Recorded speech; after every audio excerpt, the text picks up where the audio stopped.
It's my granddaughter. She's Yes. adorable. Welcome to the American Enterprise Institute and our panel on Sykes-Picot at 100. I want to thank you all for being here. Of course, anniversaries matter, and this is one of the most significant anniversaries, at least in the crafting of the modern Middle East. Now, the Sykes-Picot Agreement may not have been implemented as it was originally designed, but few would doubt that it has had tremendous impact on the eventual shaping of the Middle East. And I'm thrilled that we have a two-panel conference. Danielle Pletka, the Vice President for Foreign Policy and Defense at AEI, will moderate the second panel. But I'll be talking a little bit about the history panel. My name's Michael Rubin. I'm a resident scholar here. I'm a historian by training, which means I get paid to predict the past. Admittedly, I only get that right about 50% of the time. But I have a very distinguished panel. Sitting next to me is Scott Anderson, who is a war correspondent and a New York-based author who has written a very recent book on Lawrence of Arabia and the shaping of the modern Middle East. Then we have Dan Yergin, who is probably the country's top expert on oil and the impact of oil in the Middle East. Many of you know his various books on the history of oil, and there will be another one coming out shortly. And then two colleagues from Brookings, Martin Indyk, who is, of course, the vice president of Brookings and also an expert on, from both academically and a policy practice standpoint, the Arab-Israeli situation. And then last but not least is Robert Kagan, who is a tremendous historian of American strategy, American policy, the world over, but with a continued interest in the Middle East. Now, you come to these events not to hear the moderator, but to hear the panel. We're going to have a conversation, an extended conversation among our panelists, and then I'll open the floor to questions. But I'd like to start out by just asking our panel. Let's just cut to the chase, bottom line up front.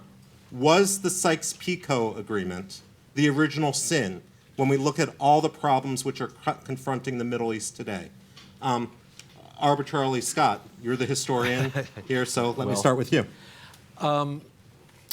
Yes, I mean, to a degree, I believe it was. I mean, it was what you saw immediately after. Sykes-Picot, of course, is a bit of a metaphor. With the imperial carving up, it happened at the Paris Peace Conference. Almost instantaneously, the entire Arab world went up in flames.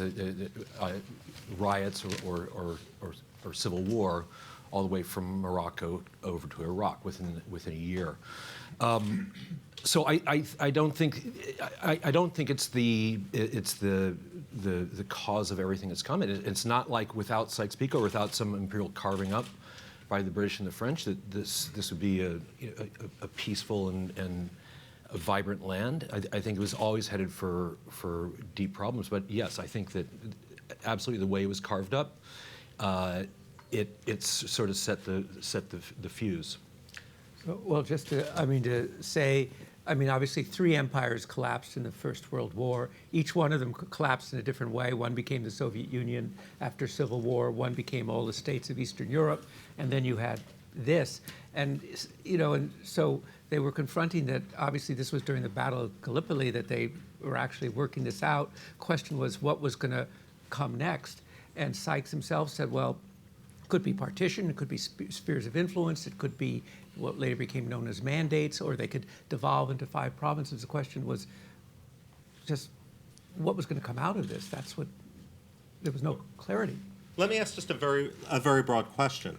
When we look at the Middle East, That was pretty broad. that was pretty broad, but when we look at the Middle East and we talk about carving it up into individual states, how disparate were the various identities at the time? And did Sykes-Picot largely conform with those disparate identities, or was it completely arbitrary? And let's face it, the Middle East has never been homogenous. So how different were we really talking from Sykes-Picot versus reality? And again, we don't need to go in any particular order, but... Well, just a couple of points. First of all, what you were dealing with was the collapse of the Ottoman Empire, the collapse of the order that existed there. In some ways, we're dealing with a similar collapse of the order in the same area. Let's not forget Sykes-Picot applied to the Levant, to that area from what was then kind of Palestine through Lebanon, Syria, and Iraq, Mesopotamia. That was it. Didn't deal with Saudi Arabia, it didn't deal with Egypt, didn't deal with North Africa. But in that area, there was a collapse of the order. So the question then is, what is going to replace the order? And that is necessarily a very messy process, as Scott has indicated. But as a result of that, the states that emerged were essentially, I shouldn't say, more or less what you could have expected. I mean, it's hard to imagine a counterfactual that would have produced, okay, so Lebanon would have been smaller. Palestine, Israel might have been larger, but they might have divided a Jewish state on the West Bank and of the Jordan and the Arab state on the East Bank. I mean, but how exactly would it have looked? It would have been different. If King Faisal had managed to establish his reign, he would have ended up fighting with the Maronites, the Kemalists, the Turks, and the Zionists in one way or another. So I think in a sense, it's a question that doesn't have a good answer, except in understanding that when empires come and go, when orders collapse, there is necessarily a great deal of chaos. And then the question is, who is able to establish order out of this chaos? And that is a similar kind of situation to what we face today. I'm actually going to try to bring Bob into this conversation. And when we talk about the political debate now, and that's something we talk about in the second panel, I mean, of course, the American political debate in recent years has been consumed by various ideas with regard to foreign policy, whether it's realism, whether it's neoconservatism, or any number of other isms out there or philosophies, liberal interventionalism, and so forth. But if we want to go back to the aftermath of the Sykes-Picot Agreement, we really have the United States asserting itself, perhaps in a way in which it hadn't asserted itself before. And of course, I'm referring to Woodrow Wilson's 14 points and issues with regard to national sovereignty. This is something which certainly the Iraqi Kurds have been putting forth most recently in terms of being the largest ethnic group, if you will, that didn't have a state come out of the process, the lengthy process. But when we look back at Woodrow Wilson and when we look back at the 14 points, is this really a fair reading that we have the real interplay of ideology? And if we can just look at history as a lens, does this mean that, are there any parallels today that you see in terms of what might come next as various ideologies compete in the region, especially when it comes to freedom, national liberation, democracy, and national sovereignty? Wow, I was getting ready to answer the first part of that question, then you got to the second part of the question. And now The third part. I'll think about that for 10 minutes, and then I'll get back to you. I mean, And don't forget about please. yeah, I just want to say one word about the first question you asked originally, which is, was our victory in World War II the original sin that led to the division of Europe? But the answer is yes, and this is the problem of reading history backwards. Every good deed you do, every success you have creates failures and disasters. Every solution creates another problem, and we're always looking for, if you could just go back and get everything right, and you could have known what would happen 50 years later, et cetera, et cetera. So I just think it's worth putting that in context. On Wilson, I mean, I don't know how germane this is to what the idea of self-determination was not invented by Woodrow Wilson. In fact, the British were much more conscious of the issue of self-determination before Wilson had even started thinking about the problem. And, it made sense in the context of Europe to say, they were talking about whether people who were basically French should live under French domination rather than German domination, which was their number one concern. Most of what happened in Europe happened because it was inevitable. Holding together the Austro-Hungarian Empire was not an option. Those peoples wanted to be taken out from under them. And as far as I know, I mean, maybe Dan knows better, or Scott or Martin, Wilson was not very involved in how the Arab world got divided up, because that just wasn't his concern. His concern was trying to create a Europe that would not lead to another world war. So I hate blaming. I mean, I don't love Woodrow Wilson, but I hate blaming him for every idea that led to difficult things. It seems to me if anybody was responsible for what happened in the region, it was the British and the French, and not the United States at that time.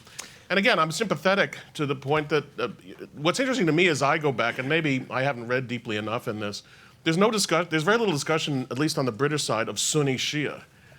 They're just not thinking about that much. The issue that we are consumed with, the issue that we say is the biggest problem in the region that's causing all the much of the headache, they didn't even think was an issue at that time. Yeah, there were few people who objected to putting the Sunnis, the Shias, and the Kurds into one country, but they were much overruled. And people said, it's great, we've created this Iraq that's brought all these people together. And also, I mean, as far as I understand, the Arab rebellion was Sunni and Shia fighting on the same side. I mean, not against each other. So you couldn't even have anticipated, at least then, the problems that many of the problems we're later facing. I think with Wilson, when you talk about self-determination, for people, what people are you talking about? Yeah. I mean, is that go to the Christian Maronites, or I mean, just how far down do you take it? And I think that Wilson clearly hadn't thought that through very far at all.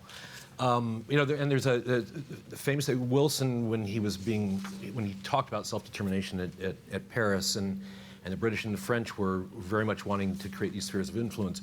Wilson's solution was to create a committee, the fact-finding mission, the King Crane Commission that went off to the Middle East, and they spent about 4 months taking polls all through the Middle East. And when the commission came back, they're finding in every country they'd been to was that people either wanted independence or, barring that, they wanted American mandate. They wanted to follow. Nobody wanted the British. Nobody wanted the French.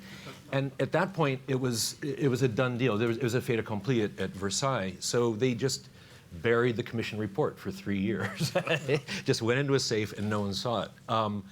So I think that, and I think what it had the effect of doing, the King Crane Commission and Wilson's talk, was raise expectations in the Arab world. And all over the world, and actually. all over the world, Right. that were then just went by the wayside. One of his biggest critics was his Secretary of State, Robert Lansing, who said a man who is a leader of public thought should be wary of intemperate or undigested declarations because he's responsible for the consequences. Sounds relevant today as we think about it. But Wilson had, Trotsky as his first taking over as Commissar of Foreign Affairs, had published the secret treaties, particularly Sykes-Picot. And so the whole 14 points and everything was partly a reaction to that. Well, if I may, we mentioned the mandates. Now, today, of course, imperialism, colonialism, and so forth has a largely pejorative context. And at the time, frankly, for many people, it did as well. But what I'm curious about, and what I haven't seen a lot of work on, is in these formative periods of the mandates that did exist, what would be your assessment of the mandates? And what is their legacy today? Is there any lasting legacy to these mandates in the way the states have transposed? And can you extend that to suggest, for those of you that have done deep dives in the Middle East, substantive differences in the way the French and the British mandates have transpired over time? Generally speaking, sorry. Well, the British mandate in Palestine turned out pretty badly, Yeah. as mandates go. So, judged on that basis, they had a difficult proposition which they made worse. The proposition was that they would create a homeland for the Jewish people. Right. The Balfour Declaration, they had the mandate, so they had the power, and that's what they did. But of course, then they hived off Transjordan for the Hashemites, and that left a much smaller territory to divide up between Arab and Jew, and that became a kind of hopeless mission, which they ended up giving up in the end. And of course, that laid the seeds for an Arab-Israeli conflict that rages in some ways to this very day. We're going to talk about the Arab-Israeli conflict. I'm sorry, cut you off, Bob, but what I'm getting at in a way is, for example, when I was doing my PhD work, more so on Iran, I noticed a lot of doctoral dissertations written by Iranians in the 1920s and 30s, some of whom had gone off to Great Britain, some of whom had gone off to France, some of whom had gone off to Germany. And what was pretty amazing when I looked at the broad sweep of subsequent Iranian history is those who went off to England, many of them became Anglophiles. Those who went off to Germany, many of them became quite sympathetic to fascism over time. And those of whom went off to France, likewise, at the very least, became infatuated with French philosophy. The point I'm asking now is when we look at the Middle East today, do you see significant fault lines or cultural fault lines between the Francophone countries and the Anglophone countries, putting the native language Arabic aside? I don't. I have to say, I don't. And an answer can be no, so, yeah. Getting back to your mandate, the Yeah. effect of the, I mean, this is a general point, but I think it may apply to this too, which is that everything that was set up at Versailles was completely gutted when the United States decided to absent itself from the implementation of the agreement. They built a house, and the sort of main pillar of that house was the United States. So when people talk about why Versailles was a failure here or this was a failure there, it was a failure because it never was supposed to work that way. And all the ways in which American steady involvement in Europe would have affected a lot of these other questions, we just can't say. So the lessons to be learned from any of the Versailles thing, I think, need to be greeted somewhat skeptically. So I guess you'd add to that in a sense you could have said part of it was, part of the problem was Wilson's personality and his inability to compromise with the Senate. Had a pretty high price. I actually blame Lodge more for that than Wilson, but that we can have that separate. In the next panel, we'll have that discussion. Right. Well, when we go back, and going back to the first question about original sin, and if we want to look at some of these mandates didn't have lasting impact, for example, on the culture of society, and that was the core behind the Francophone, Anglophone question. What competing influences would you identify at the time which really could create a parallel storyline, if you will, about what's gone wrong in the Middle East over the last century? Again, a very broad question, but... Yeah, well, I think that the critical thing which you saw was the rise of the military and politics across this particular part of the region. And then a whole series of military coups that the kind of institutional framework that the British actually were able to establish in Hashemite Jordan was not the case anywhere else. Faisal was overthrown so quickly in Iraq, and essentially you had the military coming to power there. Syria, Iraq, of course in Egypt as well. That's a little bit beyond our scope, but I think that's what you saw as the most powerful influence, and that wasn't British or French. Is that a symptom of a lack of legitimacy of these states, or is it a symptom of something else? To my mind, it goes very much to the question of legitimacy of the states. I don't think it's a coincidence that if you look at the countries that are utterly failed today in the Middle East, and by utterly failed, that they don't even have a territorial integrity left. They are the countries that were cobbled together, out of Versailles. And they're the only countries that meet that definition of the failed state: Yemen, Iraq, Syria, and Libya. Just to talk about the legacy of. I've been covering war for about 30 years, and one thing I've became very aware of in covering conflict in the Middle East was. Wherever else if I was talking with a FMLN guerrilla in Salvador, or an IRA guy in Belfast, or a Tamil Tiger, people can always articulate what they're fighting for. It may be an utterly fantastic idea, and often is. But in the Middle East, talking to fighters, they invariably would talk about what they're fighting against. And it might seem like almost a semantic difference, but I think it's actually huge. And so when the Arab Spring revolts came along, there was absolutely no consensus within the society of what was going to replace Mubarak or Gaddafi. And I think that this is the long term, talking about the original sin, I think this is that this created this culture of grievance that has existed throughout the Arab world for the past 100 years, which military dictators used very much to their advantage. And we saw that happening in the early days of the Arab Spring. That Bashar al-Assad's first speech was he called the protesters, they were carrying out the Israeli agenda, and it was trying to play that same anti-Zionist or anti-West or anti-imperialist card that stood these guys in very good stead for decades. And that was, to my mind, what was initially so optimistic about the Arab Spring was that for the first time that old, that play wasn't working anymore. But the problem was that I think that after 100 years of of not having a consensus of what is going to replace that, there's very little to fall back to, including in a lot of places, a very shallow, if existent, sense of national identity.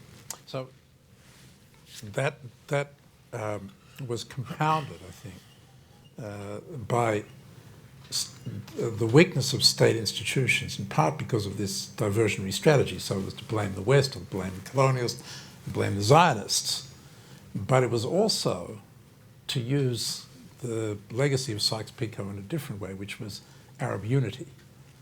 And because the Arab world had been divided in this way by the colonialists, Arab unity became the way in which you actually advanced a nationalist cause at the expense of the other leaders in the region, but it was also a diversionary tactic. So essentially, what went wrong was only one of the things that went wrong, but what went wrong was that this desire to blame others, the victimization and the uses of victimhood in terms of avoiding the hard work of building state institutions, building pluralist societies, and being able to deliver for the needs of the people, I think is at heart of in the end, the collapse of these states.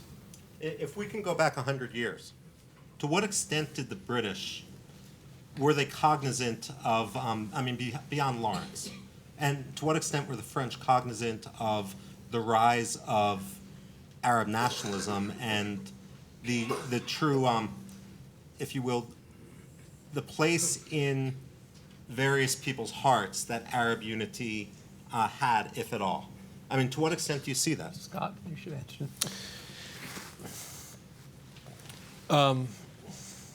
Yeah, something that Bob said earlier, of this idea of going back in history and it's obvious to see where things went wrong. But I think there is something very important to be said in this idea that what people say like T.E. Lawrence were warning against was almost invariably tribalism. It wasn't the Shia-Sunni Kurdish thing, and I think that what anybody 100 years ago would have had a hard time imagining was just how much smaller the whole world was going to become. It had become already very small in Europe, but the idea that 100 years ago, the only southern Iraqi Shia who were going into Sunni Iraq were a few merchants. I mean, there was virtually no interplay. So, I think that was a very hard thing to figure out, that these the major religious sects were going to come into collision with each other. And now, of course, we've gone almost full circle. That now what we're seeing just below the Sunni Shia schism is this explosion of tribes and clans and sub-tribes. And I think that obviously there was an effort to have, the Sheriff of Mecca, Hussein, wanted to be the king of the Arabs, but it seemed that a lot of other people, Arabs, didn't want him to be their king, including Ibn Saud. But I noticed something in looking through some of Mark Sykes' papers. He doesn't refer to Arabs, he refers to the Arab-speaking peoples in a very plural sense. The other thing that the British were terrified of a jihad and an Islamic uprising in India in response to what was happening in the Middle East. But I mean, again, I take the second and third place of the people on this panel on knowing this history particularly well, but it seems to me the British were deliberately playing on Arab nationalism as part of the war effort against the Ottomans. So they were, as far as I understand it, they envisioned creating an independent Arab state out of that. Well, And some did. for some. But I think the preponderance did not, but some certainly. Well, I think as far as, I mean, Sykes-Picot reflected that idea. They drew the outlines of an independent Arab state, and they were very careful to say, well, Aleppo should be in there, and because that's the way the Arabs feel about these things, which didn't even turn out to be necessarily, they misread what that was. But, I mean, it doesn't seem to me you could say the British were not conscious of Arab nationalism because they were using it as a tool of warfare.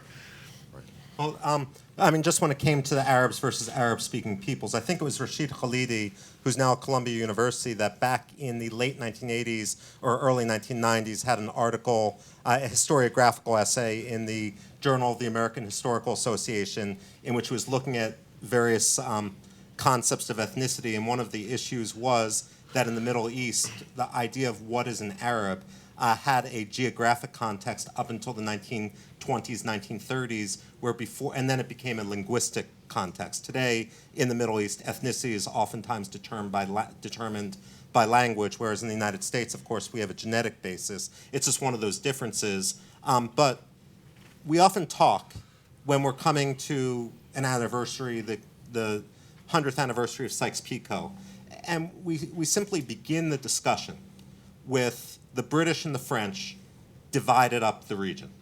That's how it's often portrayed. And so this question's actually coming to Dan, because I know you've been doing some work on this. But what were the interests that actually led the British and the French to divide up the region in the manner in which they divided up? With the benefit of historical hindsight, how legitimate were the concerns that led both Paris and London to try to draw the lines the way they did? If we could delve deep into that. Well, let me answer it by saying two things about Sykes. One that answers your first question. Within 2 years of this Sykes-Picot Agreement, Sykes himself said it was doing positive harm because it was spreading the idea of capitalist exploitation and imperialistic aggression, and also was upsetting the Arab-speaking peoples. The other thing, in 1905, well before World War I, Sykes had actually written a paper on the, I'm not sure I'm going to pronounce it right, the petroliferous regions of Mesopotamia, and i.e. the oil potential.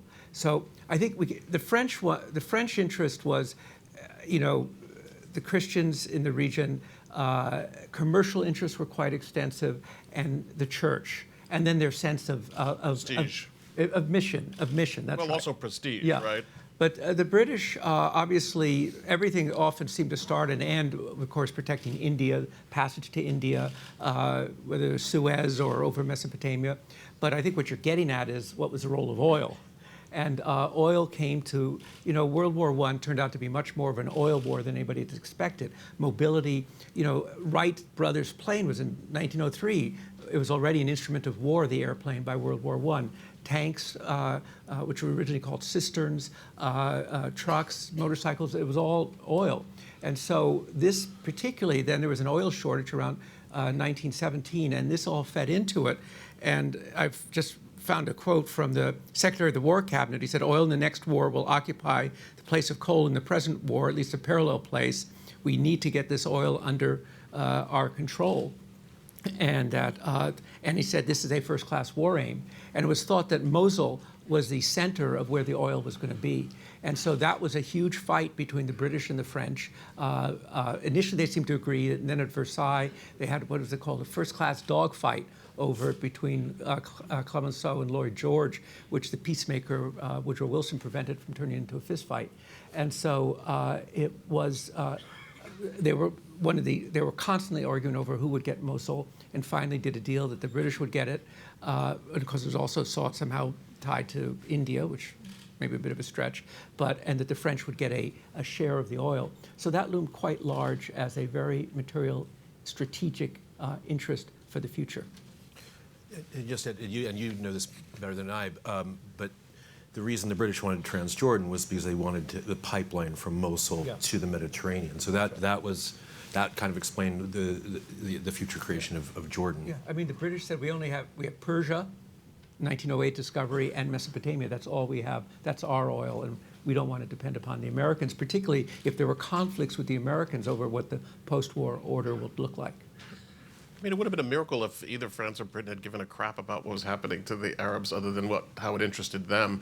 During the war, that it was a tool of war to defeat the Ottomans.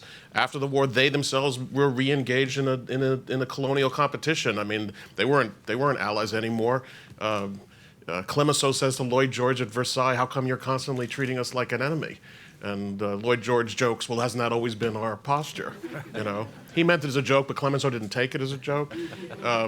So you know, there's just nobody's sitting around thinking about how to deal with this Arab problem. They're dealing with their great power competition, which resumes almost immediately. I'm going to ask one final question before turning the floor over to the audience to ask questions of the panelists and to spark a conversation that way.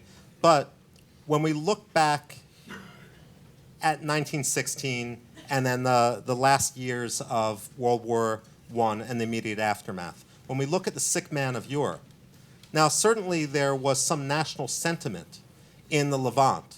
And you had also in Egypt, of course, the rise of Muhammad Ali. You had the de facto separation of Egypt at that point under the Khedivate from the Ottoman Empire. The Ottoman Empire was no longer so strong. But one of the things about the Ottoman Empire is traditionally they sought to govern in many ways on the basis of religion through the millet system and so forth. Now, could we look at the Sykes-Picot and the post-Sykes-Picot era really as the beginning of a system that is based not on religion but on something else? We can look, you talked about the tribalism with the Sauds and the Rashids and so forth and how that played out with Lawrence of Arabia. And of course, the Rashids would be perfectly happy to try to lay claim to dominance over all Arabs and so forth. But we're talking about Arabness here as opposed to Islam, Christianity, and Judaism. Is this really the legacy? And when people are talking about redoing Sykes-Picot, and this is just a theoretical discussion, I don't know any policymaker that seriously wants to engage in imperialism 2.0 in that regard.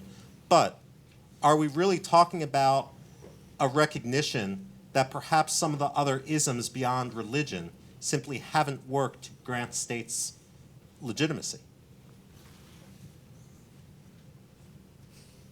Well, I think that as Scott has already said, the legitimacy is at the heart of the problem here.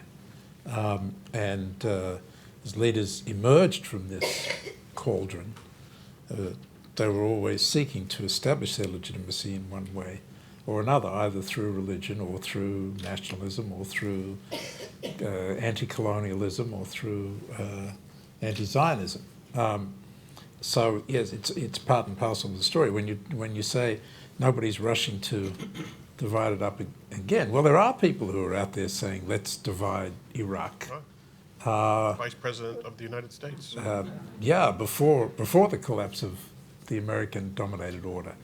But for all of these schemes, we also have the Prime Minister of Israel suggesting that the Golan should be redivided and given to Israel, and he suggested some other kinds of swaps. But what's interesting is none of these things seem to get any kind of traction. And it's one of the kind of ironies of this whole story is that notwithstanding all of the pressures to separate, somehow those borders that were established 100 years ago or so tend to have a coherence that alternative doesn't seem to take hold. The one possibility that's always out there as a possibility but never seems to emerge is Kurdistan, an independent state of Kurdistan. But there are lots of reasons why it doesn't emerge, including the sense that the Kurds have as a result of their own history over the last 100 years that they better step very carefully here, or in the attempt to achieve an independent Kurdistan, they could in fact destroy their chances for another 100 years. So I think that what emerges now is not the redrawing of territory, but the question of how different ethnic groups, tribes, if you like, are going to coexist within the states that were drawn up 100 years ago, and whether federal arrangements or confederal arrangements can be worked out that will produce a new and more peaceful order. Or a region of Lebanon's. Right. Yeah, I was just in. I think it goes to. I think as Martin is saying that once you start dividing, or it goes back to the Woodrow Wilson thing. Once you start doing self-determination, where does the process stop? And how far down do you go? I was just in Libya. And in Libya today is essentially divided between East and West. But I was talking to a Libyan there, and he was saying, if everything just continues on the way it's going, there's not going to be two Libyas, and he counted at least six. And he said even at six, it can just the fracturing can just continue on and on and on because then there's no. I mean, it gets down to local tribe. I mean, what is the cohesion? What's the social order keeping any sort of unity in place? So I think that's the Pandora's box that's lurking down the. I personally do think you need some sort of trifurcation in Iraq, but much easier said than done. And then once you've created that, what happens in Sunnistan? I mean, you mentioned Kurdistan, Iraqi Kurdistan. Iraqi Kurdistan is this area the size of West Virginia, and quasi-democracy, but there's two warlord families that at each other's throats, and so you could take the Kurdistan regional government and cut it in two, and then that would probably open up other, So I think just the process of disintegration just doesn't stop. Of course, the irony of history. Sorry, but the irony of history is that the issue of Mosul looms large again in the question of creation of an independent Kurdistan. Right. In fact, that was one of the questions that. In the it was after the Second Peace Conference after St. Remo, where Ataturk claimed that Mosul should go back to Turkey because it was populated by Kurds, i.e., Turks. I mean, if we're spilling into the next panel, I would just say, as far as as I look across history, I can think of very few cases where changes of borders have occurred in any other way, either as a result of a war or which then led to a war. There's very few that I could think of simply peaceful reorganizations of this kind. And as you say, I mean, just think of India and Pakistan, and you think about dividing Iraq up, but the populations are so intermingled, it's hard to imagine it happening without bloodshed. So I think that, as neat as you might want to draw things, I can't think of a time, I can think of very few occasions where that wasn't attended by violence. And just picking up on what Scott said about the disintegration, this isn't just a Middle Eastern problem. In Europe, we have essentially two Albanias, and Albania and Kosovo. We have two Romanias, Romania and Moldova. And just picking up on what Bob said, when we think about recent divisions of countries, I mean, South Sudan, East Timor, Kosovo, Eritrea. And what we have is a legacy of failed states. There's very few exceptions to that rule.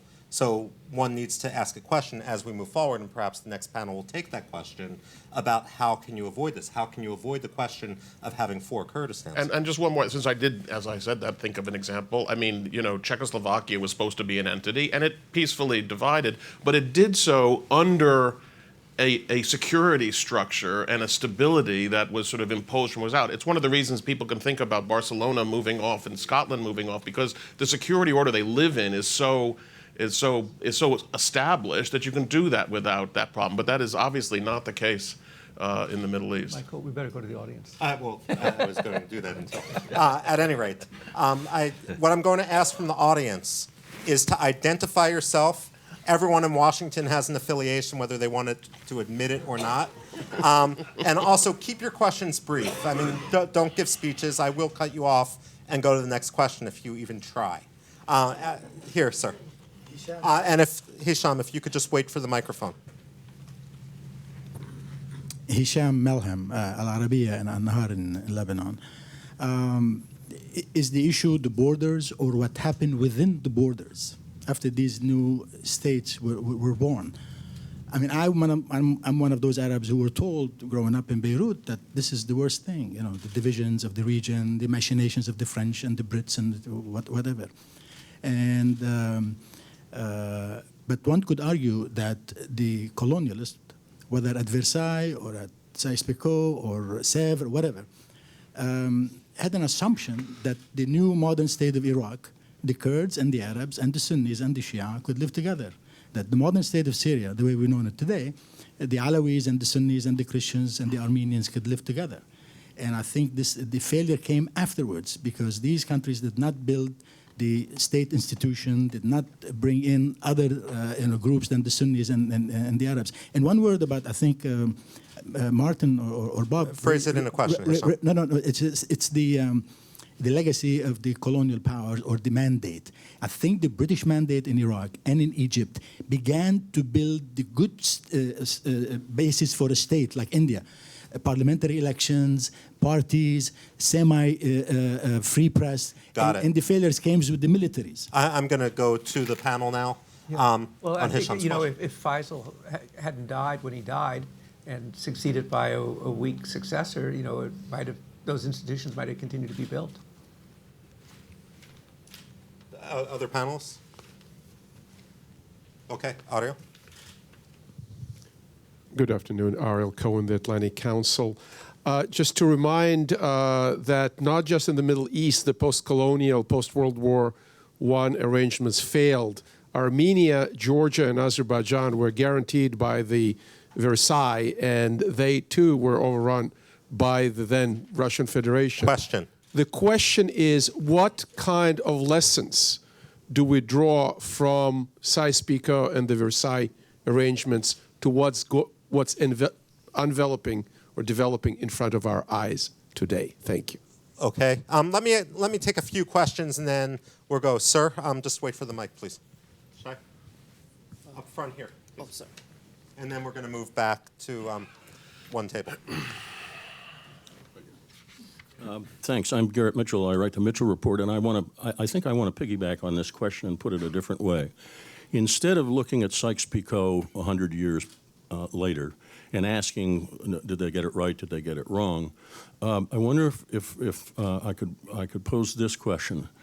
What they did, using two of today's popular terms, an exercise in state building or nation building, and depending upon what the answer to that is, therefore, what do we learn that has some application to the implementation of either of those or some hybrid in the current circumstances? Okay. Some of that question is going to be addressed by the second panel. We have one more question over here. I'm Michael Smits, Princeton University. Kind of in the same trend. One of the big failures of Sykes-Picot was a question of now legitimacy. I mean, if we were to try to reproduce something similar today, kind of a colonialist threat or invective would be launched against it. So if we talk about an effort in Kurdistan or any other new state, how might a great power like the United States try to provide legitimacy to that new state or support without it looking like a colonialist project? And if I may just combine Michael Smits and Ariel Cohen's question in a way, when we have grand notions of freedom, of liberty, of creating states, of rewarding identities and so forth, is the situation any much different today than it was 100 years ago, where you can have those who believe in, if you will, the ideologues and the proponents of some grand international system on one hand, and I'm thinking back to the League of Nations and so forth, versus those, and we saw this in Turkey, for example, we saw this elsewhere in the region, we saw this with regard to Russia, who recognize that while people talk, they can simply establish facts on the ground and be rewarded for that. So let me combine Michael and Ariel's question in that regard with that. And then, of course, with Mr. Mitchell's question, is it state building? Did we see state building or did we see nation building? And I'll defer the rest of that question to the second panel. Well, lessons for Sykes-Picot for today. the obvious lesson might be, well, it's a bad idea for colonialists to come in with rulers and pencils and draw lines on maps and create artificial states. But I think the lesson of Sykes-Picot is a little different than that, because it's, as we've already discussed, not at all clear what boundaries could have been drawn up in the wake of the collapse of the Ottoman Empire that would have produced less conflict, more coherent nation states. It's a kind of counterfactual.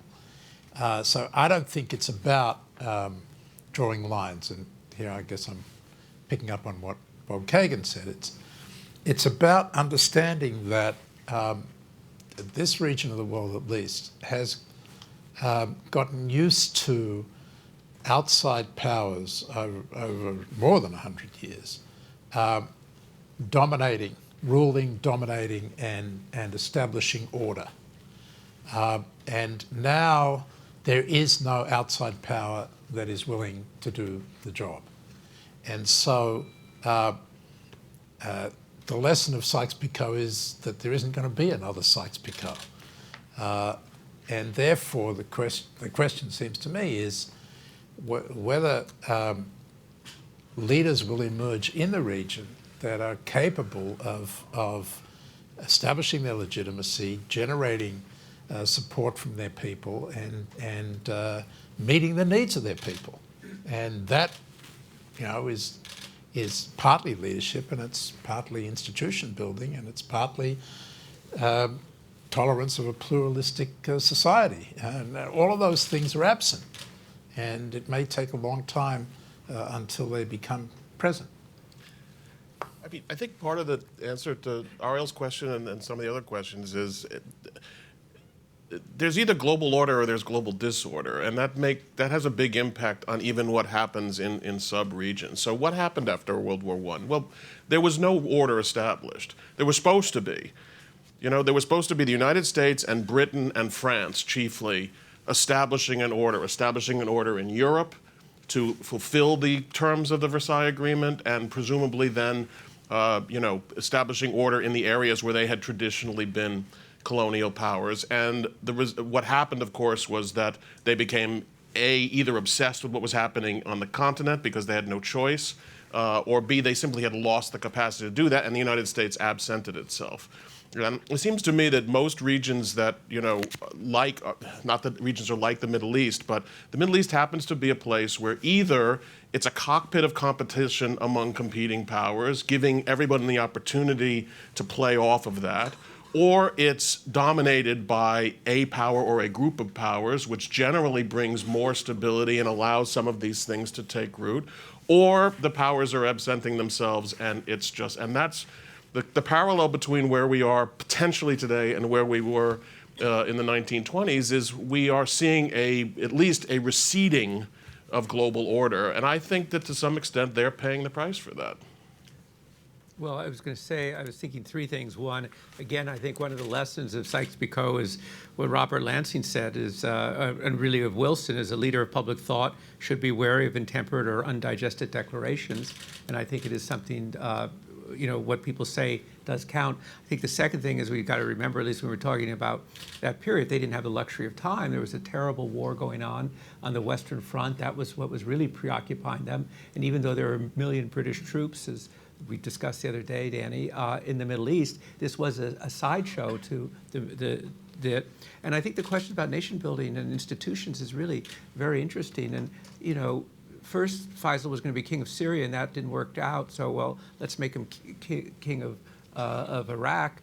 And of course, he had no roots in it. And so, without, you had very limited number of people, on the British side trying to kind of do this, but they were trying to build institutions, I think, and the idea of the mandates, and it did occur with Iraq that it would move on to become an independent nation, but it turned out then and now it's pretty hard. I think the figures, that you're referring to is while there might have been 1 million British troops in the Middle East, the Arab Legion only had around 3,000. which puts things a bit in perspective if those numbers are accurate. And Scott? many of them were Indian, actually, Right. the British troops. I just wanted to pick up on something Dan said about Faisal and Syria.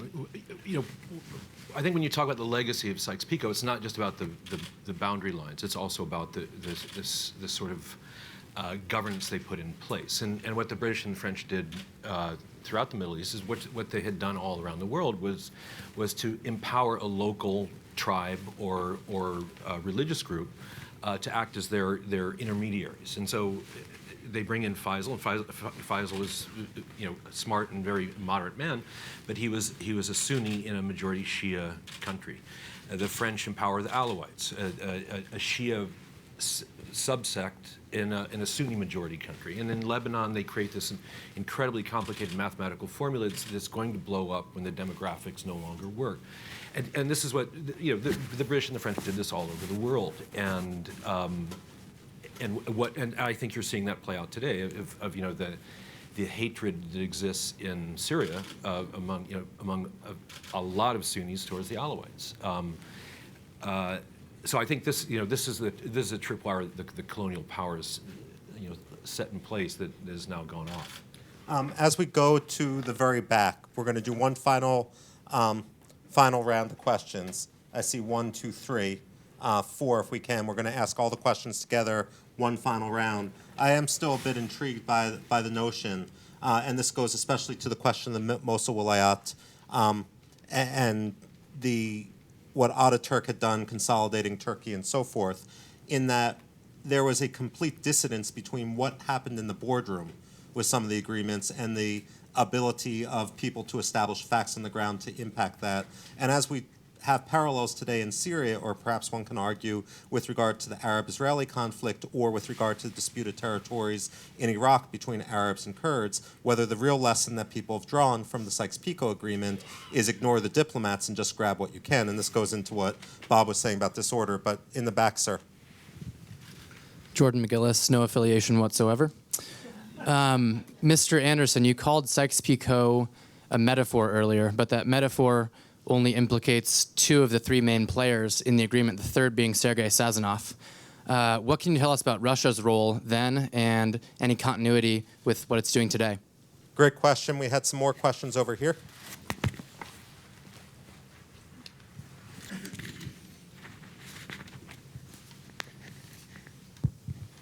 I'm Francis Brooke. I work with the Shia coalition in Iraq.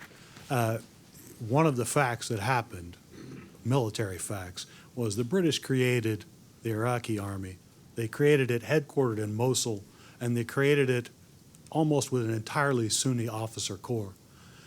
My Shia fellas are out there fighting right now in a very similar kind of conflict. If you all could talk a little bit about the military dimension and how you see the development of the military side after Sykes-Picot and its outcome. Okay, that's a very good question. We have a question on Russia, a question on the military, and we can bring in John Baggett-Glubb and so forth into this, the Arab Legion. One final question here, and then I'll turn the floor over. Thank you. Amal Modellali with the Wilson Center. My question is concerning something that Mr. Indik talked about.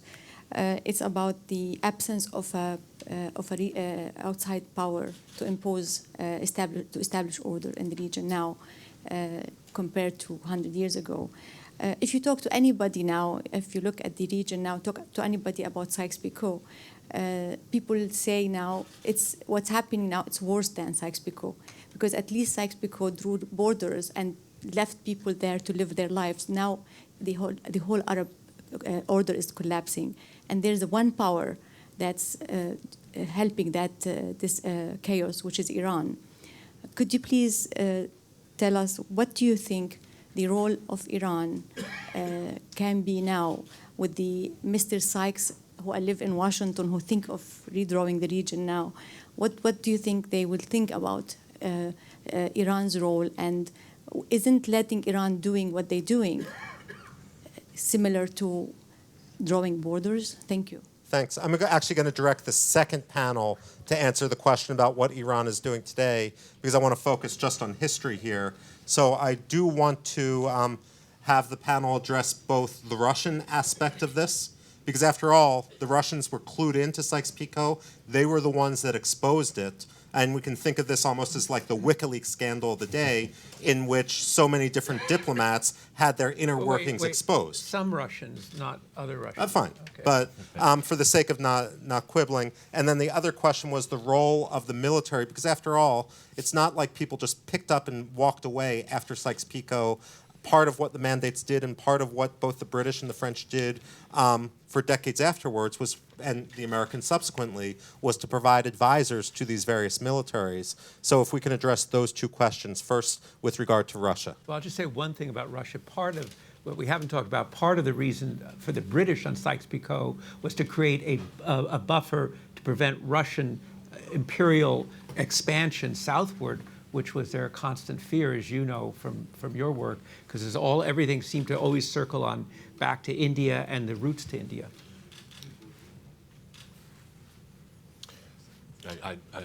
Okay, with regard to the militaries. I think it's a really good point, and again, it goes to this idea that what the imperial powers did, not just in the Middle East but throughout the world, was, in India they used the Sikhs. They would choose a tribe to make the warrior caste, and I think you saw the result of that with the ISIS takeover in Iraq of 2 years ago. That in Tikrit, I heard that there was 22,000 Iraqi soldiers and security forces in Tikrit, and 600 ISIS, between 600 and 800 ISIS came into town and just put everybody to flight.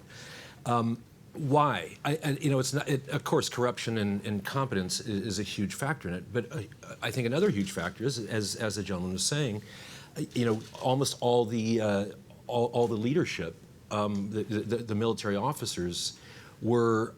They were Sunni. They were Shia commanders in Sunni cities. They didn't trust even the populace that they were under, and so they just fled. And I think this goes a huge way of explaining Mosul, Tikrit, Ramadi, just the utter collapse of the Iraqi army. And it is a legacy back to this time of the way the colonial powers chose warrior castes.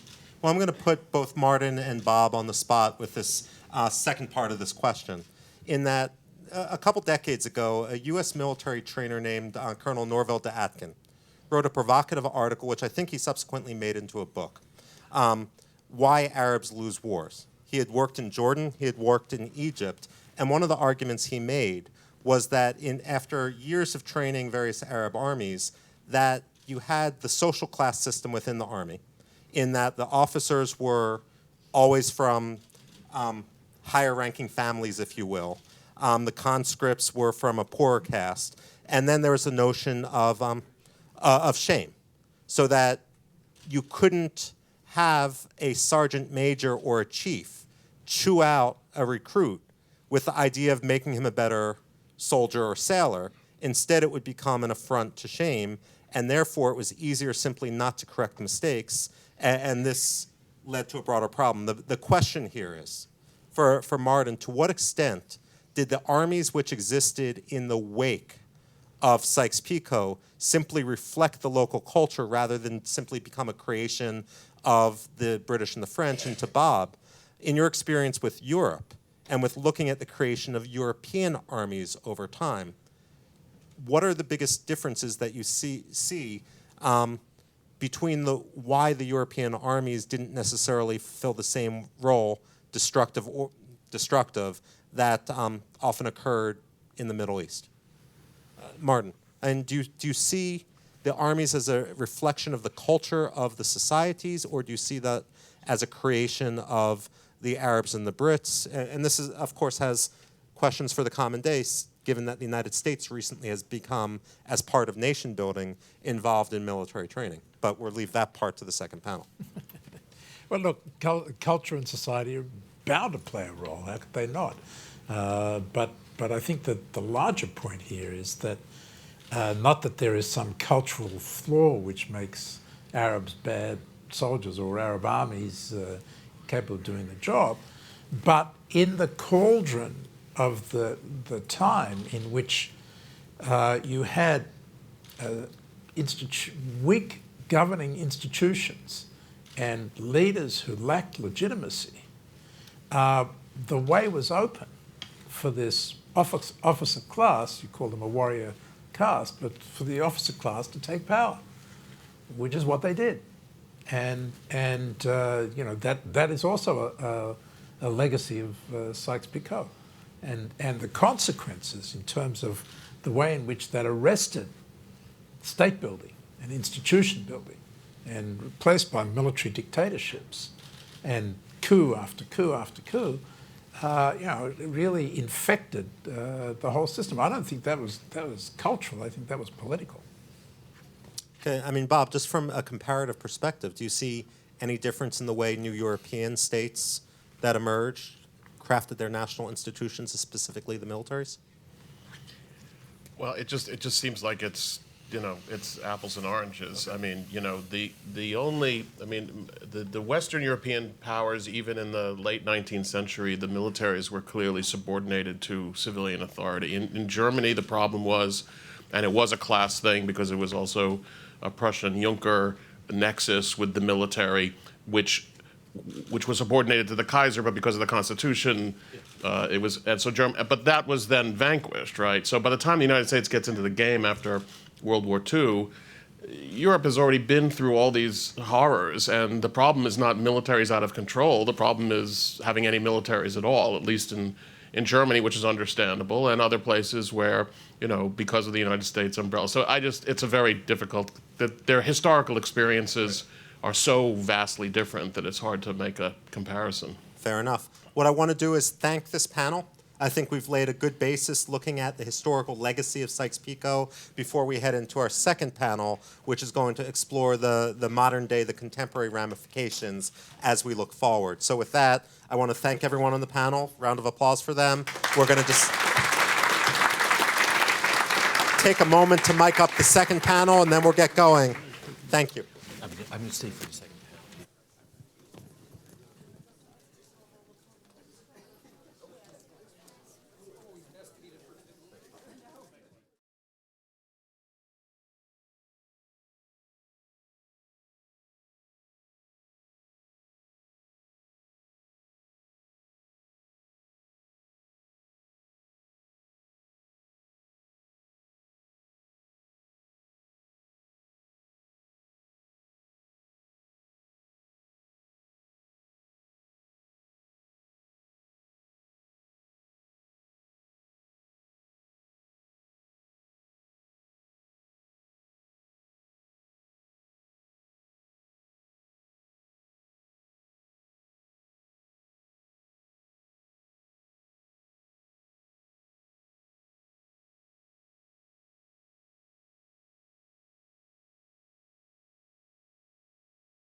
Thank you for staying. Sorry, make yourselves comfortable again. I apologize. Let me thank Michael and our panel for setting us up to solve all of the problems of the Middle East and punting every single difficult question to us, all of which we are going to answer very capably, I promise you. I'm Danny Pletka. I run the foreign and defense policy work here at the American Enterprise Institute. To my right is Olivier de Cotigny. He's a diplomat in residence at the Washington Institute for Near East Policy. He is a French diplomat, but not speaking. He underscores not speaking for the government of France. He most recently served in the French embassy in Tehran. To his right is Elliot Abrams, who's a former deputy national security advisor in the not speaking for the former Bush administration, who's now at the Council on Foreign Relations. To his right, Ambassador Ryan Crocker. Ryan is the dean of the Bush School at Texas A&M University and the ambassador, I don't think I can do this off the top of my head, and former ambassador to Iraq, Afghanistan, Syria, Lebanon? No. Yep. Lebanon? Kuwait? Mm-hmm. Wait, what I missed? There are two more. Pakistan, that's right. Did I miss one? No, that's it. Only so in case you wondered why everything was wrong in those places, who was always there? And finally, Adid Dawisha, who is a professor, soon to be emeritus professor at Miami University in Ohio, a native of Iraq, and so we are now here to talk about this. It absolutely fascinates me to hear that the conventional wisdom is that Sykes-Picot sowed the seeds of all of the problems of the Middle East, and yet you have a panel of distinguished members of what has fondly been called the blob in Washington, of very diverse views, none of whom made a single, no, exactly. Yeah. You're the only one, but we'll have you soon. You know we spread. But none of whom made any clear connection, and yet. If Sykes-Picot was such a bad idea, an example of imperialism at its worst, colonialism at its worst, it is amazing that we are constantly hearing again and again how the region should be divided up. And that's really where I wanted to start, and then talk about some of the logical conclusions that come from it 100 years after Sykes-Picot. So, as Michael did, I'm going to start with a very broad question, which is: would a redivision of the Middle East in some way, whether ordered by outside powers or by the residents of the Middle East themselves, would that begin to potentially solve some of the problems of the Middle East? You can argue for who's going first. Probably not. Just going back to Sykes-Picot, and is it the explanation for everything that went wrong afterwards? In my view, and I am obviously not an academic, it's way more complicated than that. Martin Indyk said it quite well. An empire collapsed. Things were going to get messy. Another empire, and maybe part of an empire, and Britain and France stepped in. They were doing something, I think, fairly consistent, or thematically consistent with what the Ottomans had done in setting up and modifying their empire. I'm not sure there were any better approaches at the time, quite frankly. We took a run at it with the King Crane Commission. That was really a version of Sykes-Picot. So it was very much, the zeitgeist of the moment. So what do we do 100 years later? Well, I would suggest that we, as the West, not think we can draw better lines this time around. I think we have got to be engaged in the region, and I hope we'll talk about that as we go ahead. I'm a little narrower, the United States, assessing, and where we can do so without doing too much damage, possibly trying to influence, but to realize that what happens in the region, if it is going to lead to any sustainable outcome better than what we've got now is going to have to be driven by the region. Yeah, can I just take it back to the first panel and then move here to kind of talk about dividing the countries or the region and so on now. Possibly would be informed by, if you look at the kind of the history of the area last 100 years. If we'd had this meeting, say, 50 years ago, the demi-centennial group, then we'd be talking about something very, very different. There was no talk about dividing the countries. In fact, the states would be, if we were to think of the states as being weak, it's not because of sub-state divisions, but because of this kind of much larger supranational force of Arab nationalism that was weakening the state at the time. If we look at it, say, 75 years from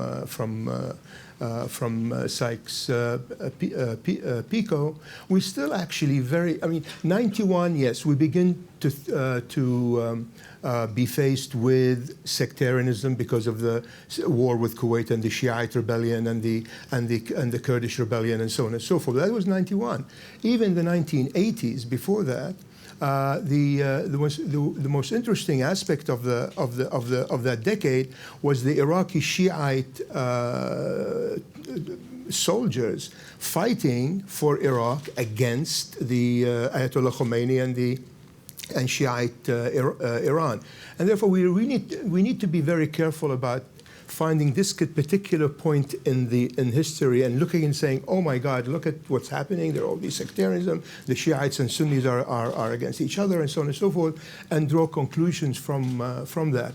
It wasn't the case 25 years ago, and it may very well be a very different set of circumstances that will face us 25 years from now. I just want to kind of put that first before we go on to talk about policy implications and so on. Just on the last panel used the word legitimacy, and I think it's a useful term to bring into this discussion too. There has been a view, I mean, over time, including from, say, Woodrow Wilson, that you need to draw lines that will allow for the establishment of legitimate governments, for example, a Shia government, a Sunni government, a Kurdish government. And there is something to that, I would say. We see it in Kurdistan today. But the real question is whether you can establish a legitimate government at all. I mean, if you look at, say, Tunisia, 100% Sunni country, really, with no tribal divisions, but it cannot establish a legitimate government. And so it overthrows Ben Ali. So I would say one can see how the problem of religious or geographical or tribal differences, I mean, Libya, again, 100% Sunni country, can't establish a legitimate government. One can see how those large differences, religious, ethnic, make it more difficult to establish a legitimate government. But they don't make it impossible, and the lack of them does not make it possible or inevitable that there be a legitimate government established. So I would say that we should turn away from the question of trying to draw borders, if you will, better, and look at the question of why it has been impossible to establish governments that are viewed by the citizens as legitimate.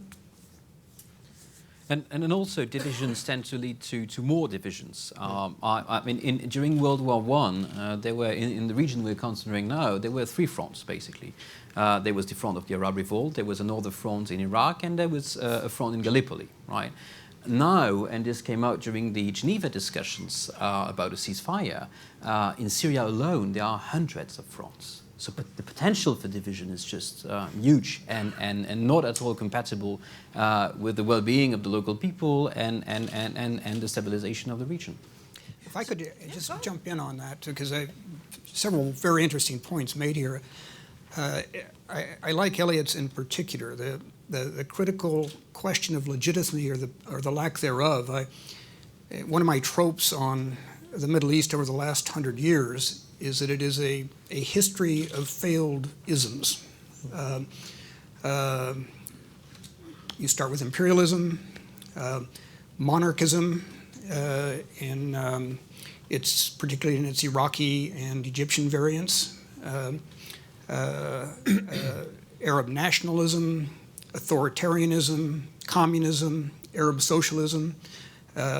They all basically have failed, and they all failed because they failed to establish basic legitimacy in the sense of governments that actually serve their people. So if you buy into that, the good news is the latest ism is going to fail too. That would be Islamism. The bad news is that something perfectly dreadful will probably come after it. That's very optimistic. So there are sort of any number of directions we can go in right here. Let me just sort of pick at one of them. This question of legitimacy, which so many of us come back to. Okay, so there's one notion that seems to be very popular in certain circles in Washington, but I'd say in Europe as well, and that is that the only leader who can have any legitimacy from his people in the region is somebody who looks just like them. So a Shiite has to have a Shiite, and a Kurd has to have a Kurd. But then there are, as Olivier rightly says, there are endless numbers of subdivisions to this. That in and of itself, to me, is extraordinarily offensive, frankly. But the reality is, if we look backwards, there are certain regimes that have more legitimacy, and they're not substantially better than some of the previous ones. So let's talk about the monarchies for a second of the region. So why is Morocco? Why is Saudi Arabia? Why is Jordan? Why are they seemingly resting on a more stable foundation? Well, one reason I would postulate, particularly today, is that the other places are in such disarray that by comparison they see, I mean, if you're a Jordanian, I think you do look around at Syria and Iraq and Libya and say, at least we have social peace here, and we have a government which, though highly imperfect, is not what should we say, feral and vicious in the way that Ben Ali was, or Gaddafi was, or the Iraqi government was, Saddam Hussein was, or Assad is. So that but Mubarak wasn't. No, that's true. No, that's true. So well, he wasn't vicious in that in quite that way. So part of it is, I think, as some fail, the ones that are still standing benefit by comparison. I think the monarchies, I mean, we come back to this, there are exceptions, but the monarchies have an element of legitimacy that the fake republics did not have. Now, which is the monarchy that has the least legitimacy today? Bahrain. Why? Because of a religious division. But even there, I wouldn't have said that 25 years ago. Yeah. I would have said there's a deal between the Sunni royal family and the Shia majority of the population where they share the wealth, and it works, and it looks like it's probably better than, to the people of Bahrain, better than any likely alternative. But I would say that the royal family has blown it by stupidity and corruption. Well said. Can I say also that if you look back at the monarchies, one of the biggest tragedies, in my opinion, for somebody who's written on Arab nationalism and written glowingly earlier on the role of Nasser and so on, one of the tragedies, in fact, is the demise of the monarchies in the 1950s, particularly in Iraq. And that ties in with the kind of idea of legitimacy, is that the idea of legitimacy now, which has now gone out of fashion, is that it has something to do with democracy, it has something to do with people's representation, it has something to do with a semblance of a rule of law. If you look at the Iraqi monarchy up to 1958, actually it had a lot of these things. Was it perfect? Of course not. But certainly, given the era, has it been allowed to continue, I would have thought there was a very good possibility that we would have something resembling what we would consider to be a true democracy. And therefore, this kind of monarchy had a certain semblance of legitimacy, which of course none none of the other countries that followed it, and certainly none of the other regimes in Iraq that followed it even approximated to that.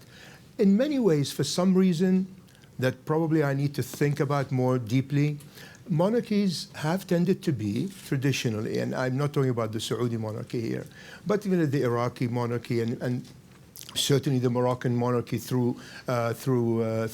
I would say the Jordanian monarchy throughout. They had been more, not more liberal, I would say less illiberal than the republics that were and continue to be in the country. Now in the Arab world. Now you add to that the certain legitimacy of the kings. All of them tend to kind of argue that they are somehow descendants of the Prophet and so on and so on. And you put the two together, and that gives you a kind of a legitimacy that's much stronger than some military officer going back to Hisham Milham's point, coming in the 1960s, jumping on a tank and taking over power. I'd just like to jump in quickly because you raise a great point, and it takes me back to my earlier point. Better be pretty humble as Westerners in thinking what the new state structure of the Middle East should be. Because you point to the traditional monarchies. It's the so-called republics that are going down this time, not the traditional monarchies. You asked about the foundation. Well, if your foundation is built on oil, that's always good. But that's not the case in Jordan and Morocco. They have their challenges, but they're hanging in there. And I make the point, just again by way of saying, let's be careful what we think we really know. I came of age in the Foreign Service back in the 70s when the prevailing wisdom was it was just a question of time before Saudi Arabia and all the rest of those petrified old artifacts of history were swept away by the forces of leftist revolution. Well, the forces of leftist revolution have now been swept away, and the monarchies are still there. So, again, just a caution about how well we think we understand this.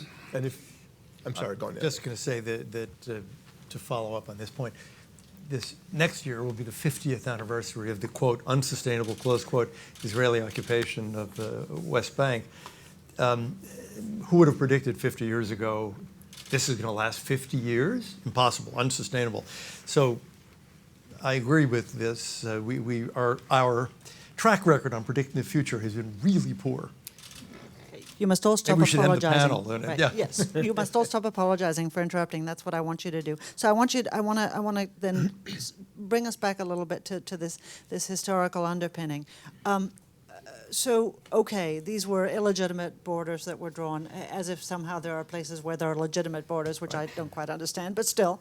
These are illegitimate borders. They were drawn. They were created by outsiders who were not informed by local, by the preferences of the local government or the local tribes or the local sects or whatever. But they've been there for a long time. Yeah. Okay, so are these now countries? In other words, when you ask a Jordanian or a Lebanese or an Iraqi, are they? And of course, you alluded to this in the Iran-Iraq War, especially.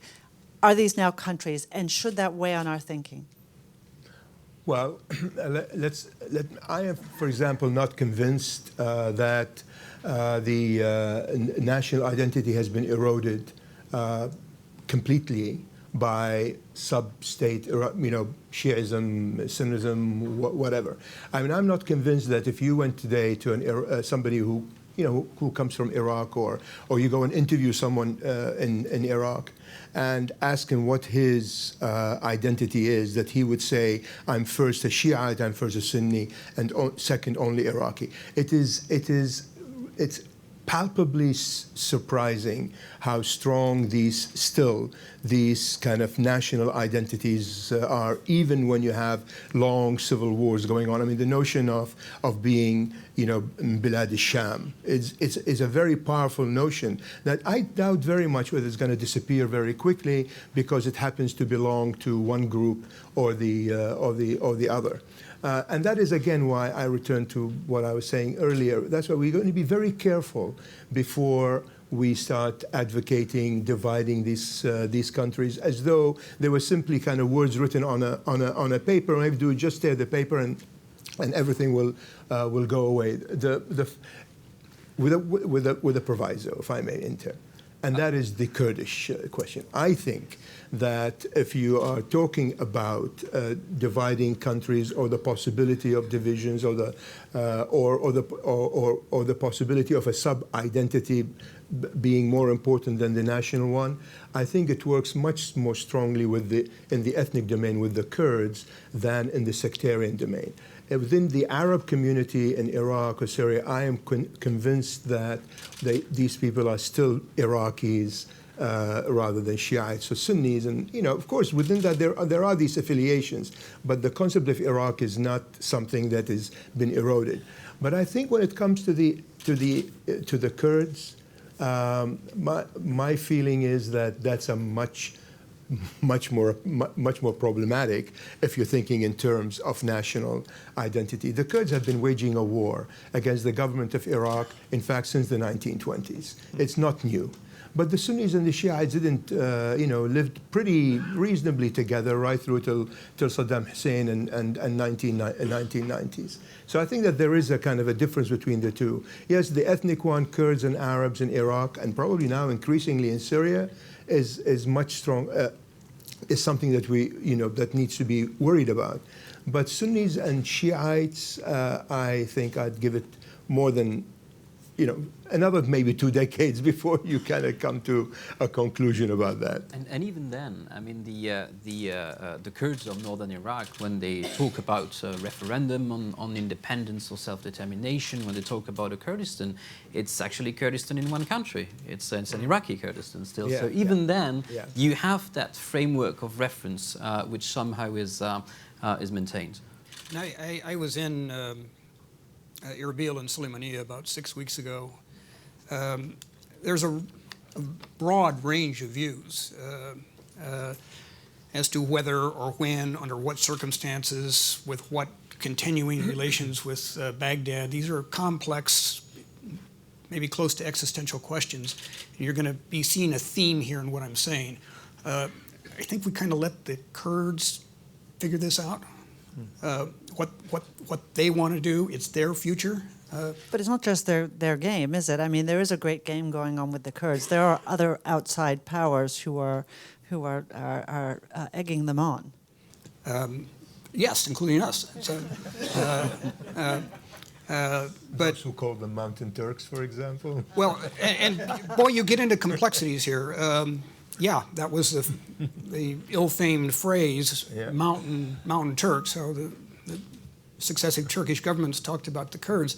When I was up in Sulaymaniyah, I heard another very interesting phrase, Yazidi Kurds. So, boy, is this complicated. And Elliot, in an email exchange last week, said he hoped we would get into the question of the minorities. These are the plain Kurds. They would, again, before we think that maybe the Biden plan is the right way forward, what are the consequences? And again, I just urge a real restraint and modesty in how the West proposes to deal with this. So I want to talk about the minorities, but I want to just stay with this Kurdish question and cheat a little bit by using it to talk about the question that I brought up before, which is this ethnic and sectarian determinism. Because of course, when you ask, Americans have become vastly more knowledgeable about all of these things, and so the Shia and the Sunni, as the president told us, they've been at it for millennia. I don't know which millennia the president's been living in, but not the ones I know. But I brought for everybody. I printed out a bunch of maps, and they're not meant for you to use as a reference because it's tiny. But I think the colors will be illustrative. This is the Middle East, and that's the breakdown of ethnic and sectarian groups. Yes, that's a really attractive national set of arrangements that you could have right there. But yet, if somebody said, hey, somebody other than Donald Trump said, hey, you Mexicans, what you ought to do is you ought to just, move over there to one of those states that we don't care about, somewhere in the middle, and you all ought to live there. And then you could elect your Mexican president, and that'd be great, and he'd be a Catholic Mexican guy. And then, you other people, you people of other colors, and you guys go over there, because this is essentially the argument that people, and I don't want to pick on Joe Biden exclusively, although he often has bad ideas, but Bob Blackwell wrote a very big piece suggesting that we divide up, I think, Iraq, but also Afghanistan and a couple other countries. So where does this come from? And it is hubristic. Where does this all come from? Partly the hubris, that is. We can do this. I mean, give me a map and we'll just, we'll fix this.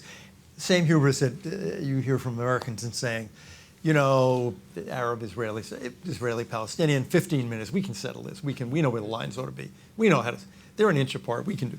So you get, I think, a lot of the sense that if these people are only like us, then, we'd settle this much more quickly.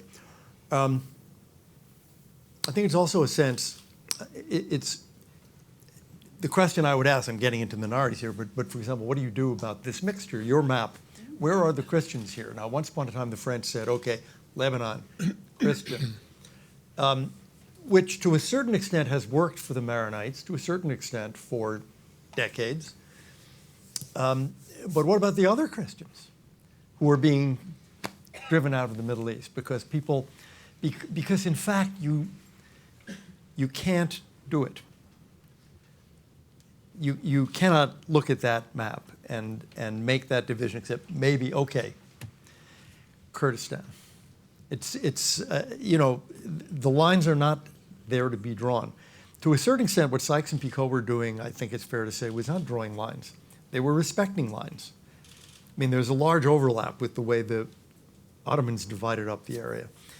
I think it's simply impossible. So the effort to, whether it's Bob Blackwell or Vice President Biden, it's an effort to make problems disappear by drawing a line rather than solving the underlying problem. So, Ryan, yes? Can I say also, if you look at, for example, Iraq today, and I mean, I agree with you that there is a sense that everybody knows the word Sunni and the word Shiite, and sometimes they write the word Shiite without an E in the end, which is rather unfortunate.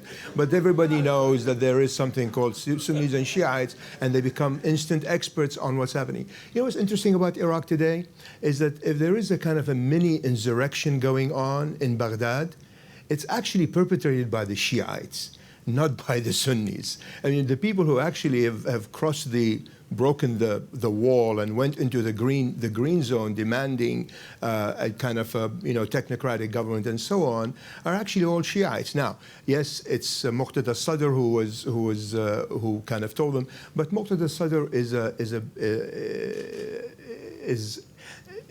he actually rode on the bus rather than kind of drove the bus. I mean, there was this element. There were demonstrations against the government and so on. And he's a great political opportunist. So he kind of produced this idea that we insist that you people have to get rid of all these proportionments of positions and so on and so forth. The point is the Shiites now demanding technocratic government? Is the Shiites who are demanding people who are no longer corrupt? That is a very small kind of example that shows that the notion that there is this kind of unbreakable division line between Sunnis and Shiites, and the Sunnis demand this and the Shiites demand that. Really, it's something that needs to be reconsidered. And that the idea of a technocratic government that in fact works on behalf of Iraq, which by the way is a position that now the Ayatollah Sistani, the most senior of the Ayatollahs, is demanding.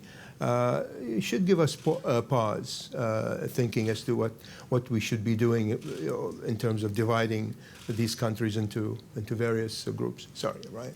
Just to add one more layer of complexity here, again, when I was out in Iraq, I was struck in Baghdad that the preoccupation was not so much on taking on Islamic State. There was almost a general assumption that the Islamic State is going to go. It was then what? One set of fears was that it's going to be Afghanistan 1992, that after the quasi-unifying element of the Soviets was no longer there, the Mujahideen all turned on each other. A subset of that was a very pronounced fear of a potential Shia civil war, that with the so-called popular mobilization forces against Islamic State, in some cases more coherent and better organized than the Iraqi armed forces, well, they're still going to be there with all those weapons. Then what? So even if, Danny, you could wave your magic wand over those maps and somehow get them into coherent sects and ethnicities, you might have a huge problem within sects and ethnicities. Actually, picking up on what the ambassador just said, I mean, that reminds me of that joke about Trotskyites. You know, when you have 10 Trotskyites in a room, you have the potential for 9 scissions. I mean, that's a little bit of that. And also, the only actor on the ground which is adamant about the fact that the Sykes-Picot borders should be abandoned is the Islamic State. And they're the one force who's actually physically tried to eradicate it. Hezbollah is doing a pretty good job too between Lebanon and Syria. Yes. And what about I'm sorry, thinking about what you said and lost my train of thought. So what about this question of Iran that came up in the earlier one? We're talking about the Arabs and the, well, not the Kurds, but the Arabs. But the Iranians, let me digress for a second and tell a little story. We had an event, which I'm sure some of you have heard me retell before, but we had an event, must be about 10, 12 years ago. One of our former scholars wanted to do an event on the different ethnic and national groups in Iran. And I got an irate call from one of the Iranian anti-regime activists that was living in Texas, and he said, you can't possibly do this outrageous event talking about different groups inside Persia. And I said, what are you talking about? Why not? And he said, this is just an affront to all Iranians everywhere. And I said, why don't you focus a little bit more on the regime? And he said, I can't, because I'm busy pulling together a petition to get you to stop this event. Okay. And we wonder why the Ayatollahs are still in power. But that being said, Iran is also a country made up of only 50 plus or minus % Persians, and the rest, Arabs, Baloch, a whole mishmash of other groups. Is any of this question relevant for Iran as well, especially as Iran has been taking the role of paternalistic protector of the Shia, the Arab Shia in other countries, whether it's the Houthis or it's in Bahrain or it's in Iraq or elsewhere? How do you know? I mean, Azeris or Armenians in Iran. How do you know how much nationalism they have and what they would do if they were free? And that's really the question. Doesn't look like we're going to find out very soon, but I think in a situation like that, it's like the Soviet Union. I mean, in the sense that there's no way of testing how loyal to the Islamic Republic of Iran, how loyal to this regime, Velayat-e Faqih. What do non-Persians think about all of this? I think, if the regime falls someday and there is a greater element of, of freedom, never mind freedom, openness, then maybe we'll find out. And maybe it'll turn out that maybe it turns into another Iraq 2016. But it seems to me, to say it today, is to go to prison, or be killed. So, do these conversations happen in Tehran at all? Not that much, actually. One element is that the Iranian regime's elite is not purely Persian Shia. I mean, the leader himself is half Azeri, half Turkish, basically, and the Fahri himself in the Velayat Fahri is so. Somehow the advantage of defining power on that base is that it's not ethnically divisive. Stalin was a Georgian. I mean, yes, you get to share power in the capital. It doesn't, but now there's independent Georgia. You get to share power if you're, or you get to have it if you're Stalin, but it doesn't mean the people's national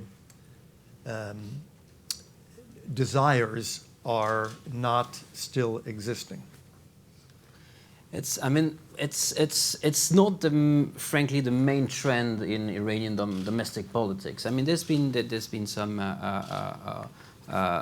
nominations, for instance, that could have been symbolic at some points of time, like choosing an Arab, Shia Arab, but still an Arab as the national security advisor, etc. But I don't think it's a defining thing in general debates as it is now. But the interesting thing is that having more stability domestically on those fronts enables you to play a role in the region more confidently. I mean, and the three countries, regional countries that are actually now the major players in the region, were three countries not concerned by, not implied in Sykes-Picot. I mean, Iran was out of the picture because Sykes-Picot was about former Ottoman lands. Turkey managed to fight its way out of the consequences of Sykes-Picot with Ataturk, and Saudi Arabia was not a state as we know it today. It was only finalized in the form that we know in the 1930s. So it's these three countries, which happen to be out of the Sykes-Picot circle, are now the major players in the region. So we'll get finally to this question of minorities. So theoretically, if we're comfortable, or if the people of the region are comfortable with the borders as they are, more or less, and if ultimately we agree that without all of the pot stirring, that there's a certain national identity that is not in fact based on being a Shia or Sunni or a Kurd or even a Kurd, or then maybe there's hope for minorities in the region. But I think you don't think there is much hope for minorities in the region. I don't think so. Which minorities, I guess, is the question. I mean, you have people fleeing to Kurdistan, where they think they won't be killed. As we look at this today, it doesn't look as if most of the Christian communities are dying, will never be restored. I mean, that's really quite amazing. And it's also interesting when you think of the French intervention in Lebanon. Yes, prestige, empire, Christians. We are French Catholics. We need to defend the Maronite Catholics. It's interesting to me that, flash forward to 2000, 2010, 2016, nobody has that feeling about Christian minorities in Iraq. The suggestion was taken with great offense when it was made by one of the presidential almost candidates. viewed as racist, yes, to think that, and we don't even take Christian refugees. I mean, which is really even more startling. And I think it's generally true to say that the Europeans haven't done much to help Christian refugees either. So we've gone, we've progressed by 2016 to the view that that being enlightened means we must be indifferent to the plight of these communities. Now we did bomb to rescue the Yazidis, but even there, I mean, I had a conversation with the Gulf Arab who, because I supported the president's bombing of ISIS to save the Yazidis around Mount Sinjar, and I had a conversation with a Gulf Arab who said to me, "Yeah." There weren't 50 people in the United States of America who knew where the Yazidi was, but you had a bomb to save the Yazidis, and 200,000 at that point. 200,000 of us Sunnis have been slaughtered in Syria, and you don't care. So it's a kind of, you can't win here. Who is a minority? Where? How are they being treated? But I am really struck by I I was going to say indifference, hostility to the notion that anything should be done for Christian minorities in the Middle East. Elliot, what would you do? Well, I'd ask you that about the minimum. I mean, I think there are things one can do. In the case of the Yazidis, there was a military option. The one thing that we could do in the United States is to say that, look, under international and American law, a refugee is a persecuted person. You have a well-founded fear of persecution, makes you a refugee. Is anybody being persecuted more than the Iraqi Christians? Does anybody have a more well-founded fear? They can't even go to UNHCR refugee camps safely, and we are doing nothing about that. We don't even take a representative percentage of Iraqi Christians.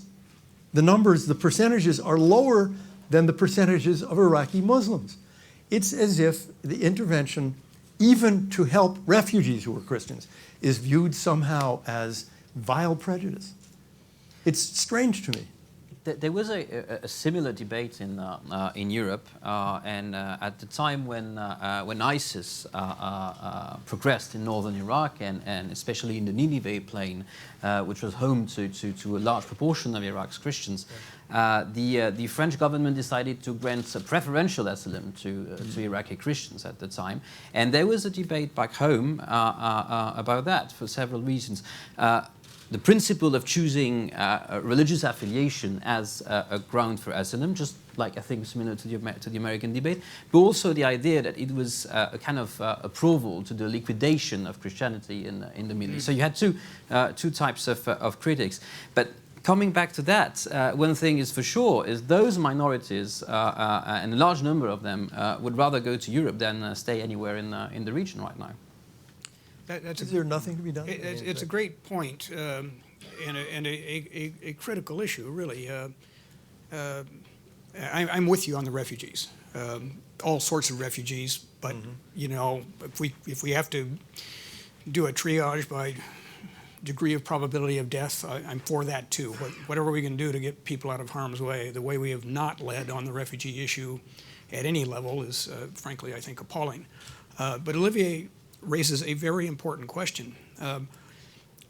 Would that be tantamount to saying, or would it be interpreted as saying, that Christianity outside of certain areas in the Middle East, like Lebanon and possibly in Egypt, that Christianity is finished, and we are evacuating the survivors? And maybe that's where we're at, but we should probably have the conversation. Yes, but I mean, this is like, this would be, it's not your position, it would be like saying there's in 1940, surely, 1,000 years of Jewish history in Germany and Poland and Hungary, we don't want to kill it by taking those people as refugees.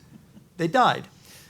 The Christians will die, or many of them will die. So I think we don't have the right to say, stay there and maintain your churches when they're being killed. Well, I mean, and of course, we all remember that Baghdad, I mean, the original constitution, the original Iraqi constitution, which was written by Christians, Jews, and Muslims, and Baghdad was a very heavily Jewish city for a long time, and now the Arab world is largely a Jewish-free zone. And we have, in fact, accepted that. I think we've gone a little bit further afield. Before I turn things over to questions, I want to come back to the Kurds, because I actually think that this is the thread, an interesting thread that ties us back to the original question about whether it is we can draw borders and whether we should help people to redraw borders, which is perhaps a more relevant 21st century question. So I guess the $64,000 question for me is, okay, the Kurds have started lobbying pretty aggressively for some form of something more than autonomy. And they've been joined in part by the Syrian Kurds, who have managed to lop off some safe havens and some zones inside northern Syria. So there are obviously Kurds also in Iran. And then, of course, there's a very substantial southwestern portion of Turkey that is Kurdish. So is the Kurdistan that we're going to help them build going to be a Kurdistan in northern Iraq, or is it going to be a Kurdistan of all the Kurds? That's why Brian. the Kurds have to be the one to, lay out the elements of the issue and then debate it. Just again, in a brief visit, I was struck by the very close relationship between the Kurdish Democratic Party and the Turkish government. Recent. At the time when the KDP is kind of leading the rhetorical charge for an independent Kurdish state, they're doing just fine with Ankara. They're not doing just fine with not with Baghdad, but with the Syrian Kurds. There are some pretty profound political divisions between the KRG, particularly the KDP, and Syrian Kurds. And then there is the question of Baghdad. Now, the position I heard from the Kurds, the Kurdish leadership, was any move to independence is going to have to be very carefully coordinated with the Baghdad government. We've got to have them as a trading partner. There's got to be a free flow of goods and people. We cannot exist in terms of hostility. Well, that's a great position. Let's see if they can get there. But finally, as I said, there are divisions among the Kurds themselves. The PUK doesn't see it the way the KDP does, doesn't see it the way Goran does. I think we got to be careful not to try to push this argument one way or the other until they have really gone deeper into it than I perceive they have now. If you ask about plans for a referendum on independence, like when do you want to have it? How are you going to organize it? How are the questions going to be framed? You don't get answers. No, but they do have a strategy to outline their cause. I mean, they've come a long way from 1919, where they were at Versailles and they basically got screwed. I mean, so what are they doing? They're doing it by piecemeal. First of all, they've got the outside power. Erdogan is looking to stick it to Baghdad, so he's supporting the Kurds, despite the fact that he's not for Kurdish independence. Then they've gone to the U.S. Congress and they're trying to get a separate arms deal. For them, and again, these are the accoutrements of sovereignty. And so, while we can tell them that they need to figure it out, the real question is: should we be helping them? Can you tell me what the definition of a state? Here's an area. Let's not call it a state yet. That has its own president, that has its own cabinet, that has its own economy. They're selling their oil independently, Iraq. That has its own army, the Peshmerga, that has its own constitution, which, by the way, supersedes that of the Iraqi constitution when it comes to Kurdish. I mean, if that is not a state, I don't know what is a state, to be quite honest with you. I mean, yes, what they want is probably global legitimacy, a seat in the United Nations, but on every other part of this indices. This is, to me, it's a state. They behave like a state, and we should probably see them as a state. Facts on the ground matter, yes. And it's also, I mean, you have two things. You have the relationship between that Kurdish space and Baghdad on the one hand, which you describe, but you also have the relationship between that Kurdish space and the neighbors who have sizable Kurdish minorities too. And in economic terms, I mean, I was also in Kurdistan a few weeks ago. Kurdistan is flooded with a Turkish product. It's very much integrated with Turkey's economy. And to a certain extent in Soleimani with Iran's economy too. So you can't antagonize those big neighboring states, and I think that's why the Kurds are treading very carefully too. See, it is still relevant. Let me open things up to questions. If you'll be kind enough to wait for me to call on you, put your statement in the form of a question, and identify yourself.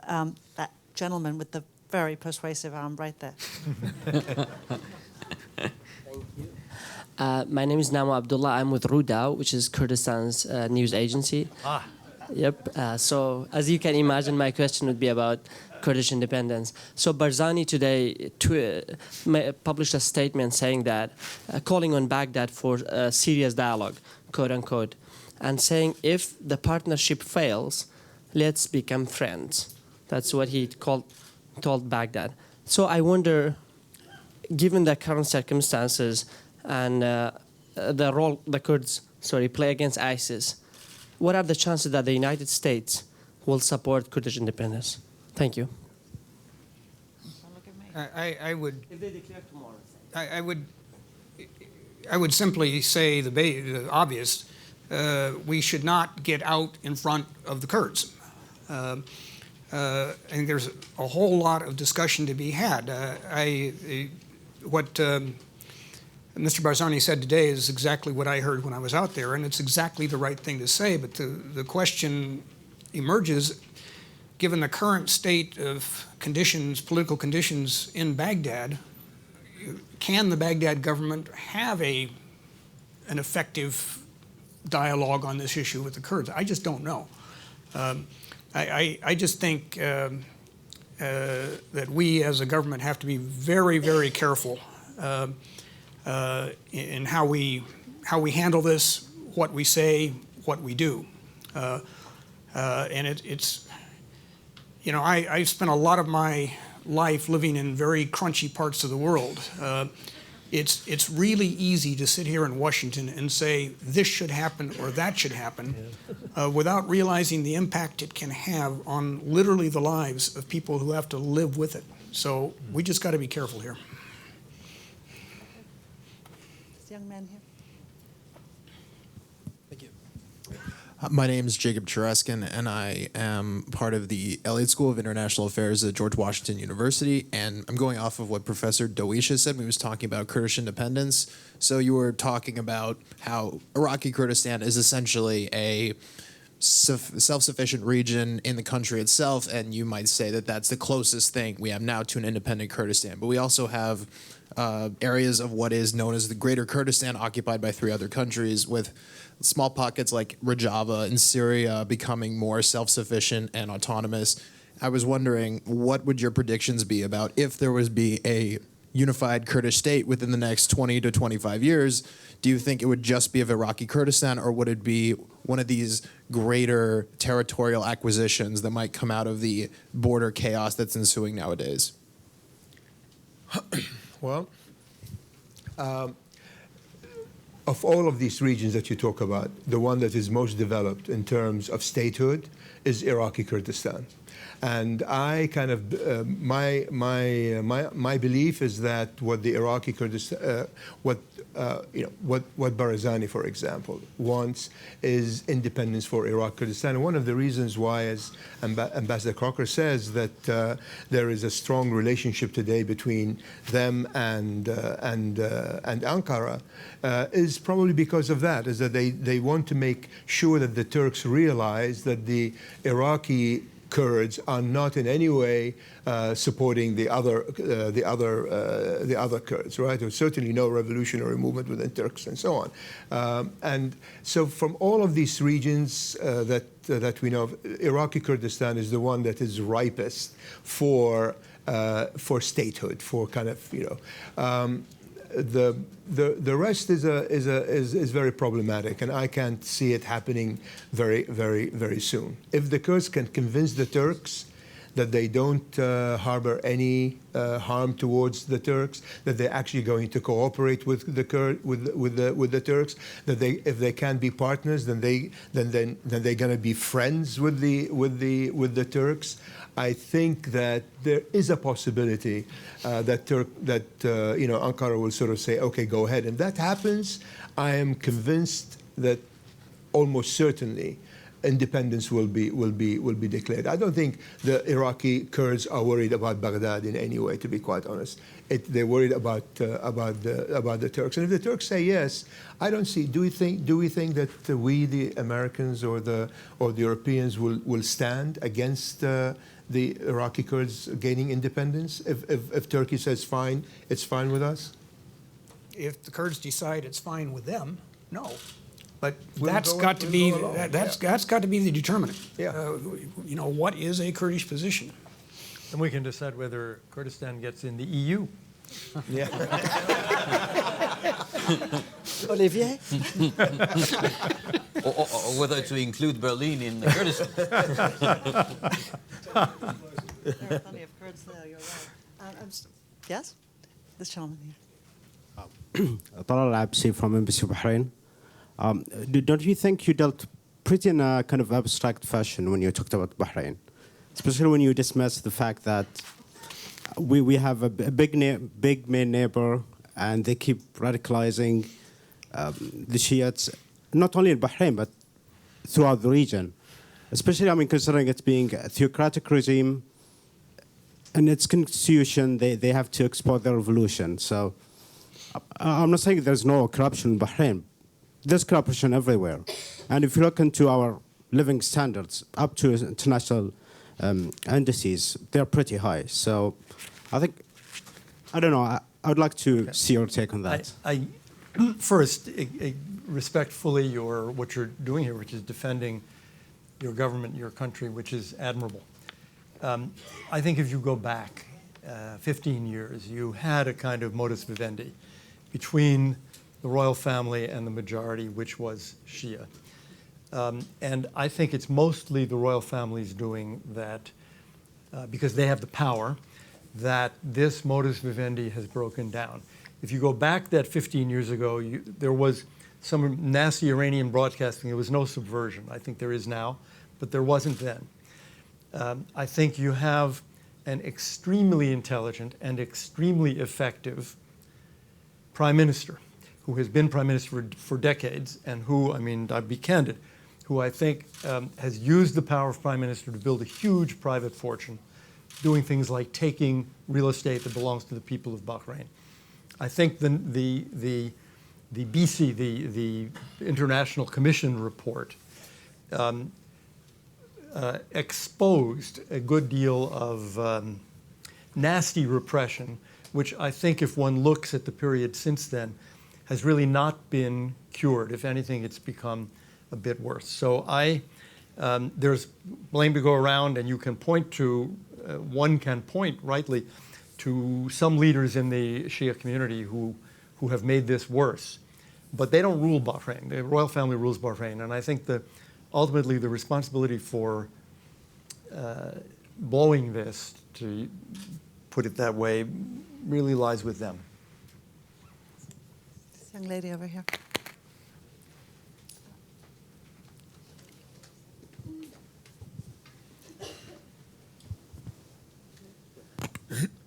My name is Olivia Griffin, and I'm with the Middle East Bureau at USAID. Just in light of your all's discussions of both minorities and Christians of all sorts in the Middle East, I was wondering if you all had any comments on the declaration of Yazidi genocide and how that reflected the U.S.'s standpoint when it came to minorities and Christians in the region.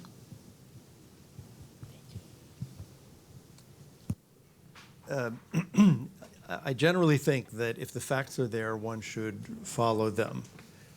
I would even say that with respect to the Armenian genocide. I don't think we should be in a position of saying the facts are in, here's the conclusion we draw, but we're not going to say anything. The problem, of course, is how does that impact policy? Does it, excuse me for using impact as a verb, which I really hate, how does that affect policy? And I'm not sure it affected policy, it is affecting policy all that much since the declaration was made. That would be the question. And I understand the reluctance to make the declaration if you're not planning to do anything. It should be easier in a sense in the Armenian case because you don't have to do anything. It's 100 years ago. I do think that the president opened himself up to criticism when he went to the Holocaust Museum and made a big fancy speech about the establishment of the Atrocities Prevention Board. And, you know, that was about 5 years ago. And since then, there's what, 300,000, 400,000 dead Syrian Sunnis. That's an atrocity. Some of them killed by chemical weapons in the last couple of months. That's an atrocity. But we're not doing anything about it. And I don't think the formation of the board constitutes adequate action. I would echo that. And it goes back to the last panel, that wonderful quotation of almost 100 years ago, watch what you say. Words count, and words from the government of what is still the greatest power on earth count much more so. So it would be really great to have your policy lined up when you make your declaration. Because the conversation we had earlier, has the time come basically to say Christian life is no longer sustainable in much of the Middle East, people's lives are at stake, and we have to do something. So we are going to take in as many as can get out or as we can. So I kind of think if you're going to declare genocides, contemporary ones, you want to have worked out what your policy is. As far as I am aware, having made a statement on a Yazidi genocide, we have not exactly opened our gates to Yazidi refugees. So there's such a thing as doing too much, which some would argue is what Sykes-Picot was, and then there's such a thing as doing too little. And talking too much. And talking too much, yeah. And talking too much. This gentleman here, and then we're only going to have time for one more question after that. Yeah, hi, my name is Andy Stewart, stayfaster.com. I've heard a lot of talk about, playing it safe, words matter and all that, but at the end of the day, hasn't the train left, if you will? There's not a whole lot of will in the world to really impact on what's happening, that two countries have become 5 to 7. Where are we going to be in 5 years? What's going to happen to the Sunni Arabs who don't seem to have any friends in there in terms of, maybe ISIL is the best way for them. I hate to say that, but, we offer division to the Sunni Arabs. So hasn't the train left? Isn't self-determination prevailing? You guys try this. I'm not quite sure, but what the question is exactly. But go ahead. Yeah, I'm not sure. So, all right, let me try and translate your question, and you tell me if I'm wrong.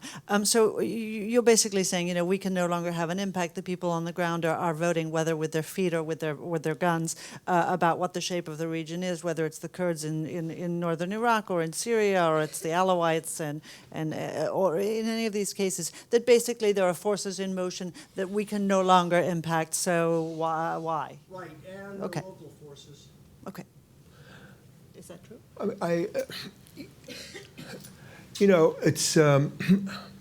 It's very difficult. I'm not used to predicting things. I did it once or twice before, and I was very embarrassed as a result of that. So I make sure that I don't make any grand predictions. The point is that one thing that I kind of know in the Syrian case, for example, when we say that the train has left the station, the train has left the station as a result of the infusion of new forces that we did not know about before. Whether it's the ISIS or ISIL or whatever. Yes, the beginning was probably in Iraq at some point in 2005, 2006. Which, by the way, but when we defeated those guys in Iraq, they were living in the desert basically. There was absolutely no power. It's only when things began to go wrong in Syria that they began to migrate and establish a base. But when you look at these guys, the Islamists, and you see where they come from, they're not. Many of them are not indigenous. I don't know what is the percentage of, say, Syrian Islamists, as opposed to Chechens and Tunisians and Bengalis and I don't know Baluchis and all of these guys. The train has left the station. If you think that this is what's happened, as a result of the infusion of forces that are actually in some way, in some significant way, alien to the area itself.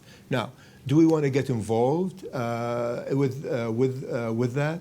I don't know. The Russians seem to be very happy at deciding the train has not left the station yet, that they have a role to play.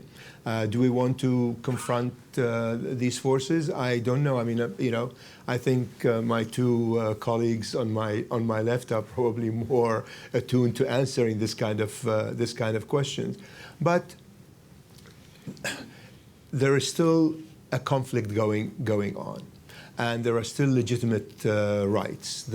Whether you frame them in terms of Sunnis that are being, I don't know, thrown away by the Alawites or whatever, but there are people who feel that their own rights have been trampled upon, and all I can say is that you're right in that sense, and I regret that, because I think if we had originally, very early on, realized what was going on and helped these people whom we believed had legitimate rights, maybe we would not have gotten to a stage where now we can say the station, the train has left the station. Can I take a quick run at that?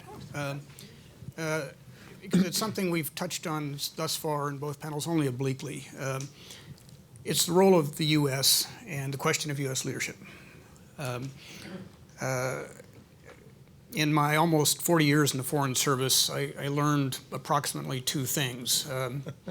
I found one thing every couple of decades, a pace I could sustain. The first is be careful what you get into.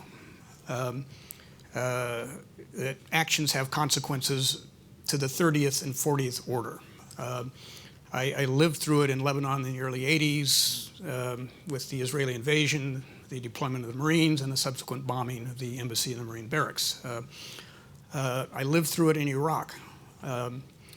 But there's a corollary, which is be just as careful what you propose to get out of. That disengagement can have consequences as grave or graver than your original engagement. And I would suggest we didn't do brilliantly on either with respect to Iraq. So now where are we? Much has been made of the Atlantic peace, the Obama doctrine, which is a fascinating read. But there's something going on out there.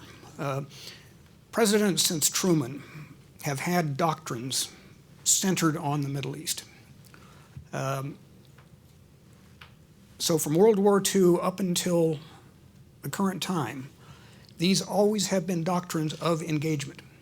The U.S. has vital interests, interests of our national security, those of our allies, and we must lead and be engaged. You can argue about how we did it, but that's what we always did. Now I think you have the makings of a different doctrine that is a fundamental shift from where we've been since World War II. And it is a doctrine of disengagement. That the world has moved to a point where the U.S. should no longer try to lead. And incidentally, you see this in Europe and in East Asia as well, a doctrine of disengagement. So I'd like to see that be the subject of our presidential debate going on now, rather than the stuff they are dealing with. I think there's one important point that linked to that question is the fact it's not local or not only local anymore. I mean, I equipped that joke on whether or not to include Berlin in Kurdistan. I mean, the biggest Kurdish city and you have Kurds in Europe, you have Kurds in regions of Turkey, of Iran, which are not the traditional Kurdish populated regions, basically in the large cities. So it's much more complex than it looks on the map, and the map, as you saw, is already rather complicated. And from a European perspective, discussing whether you can or cannot disengage sounds like a luxury.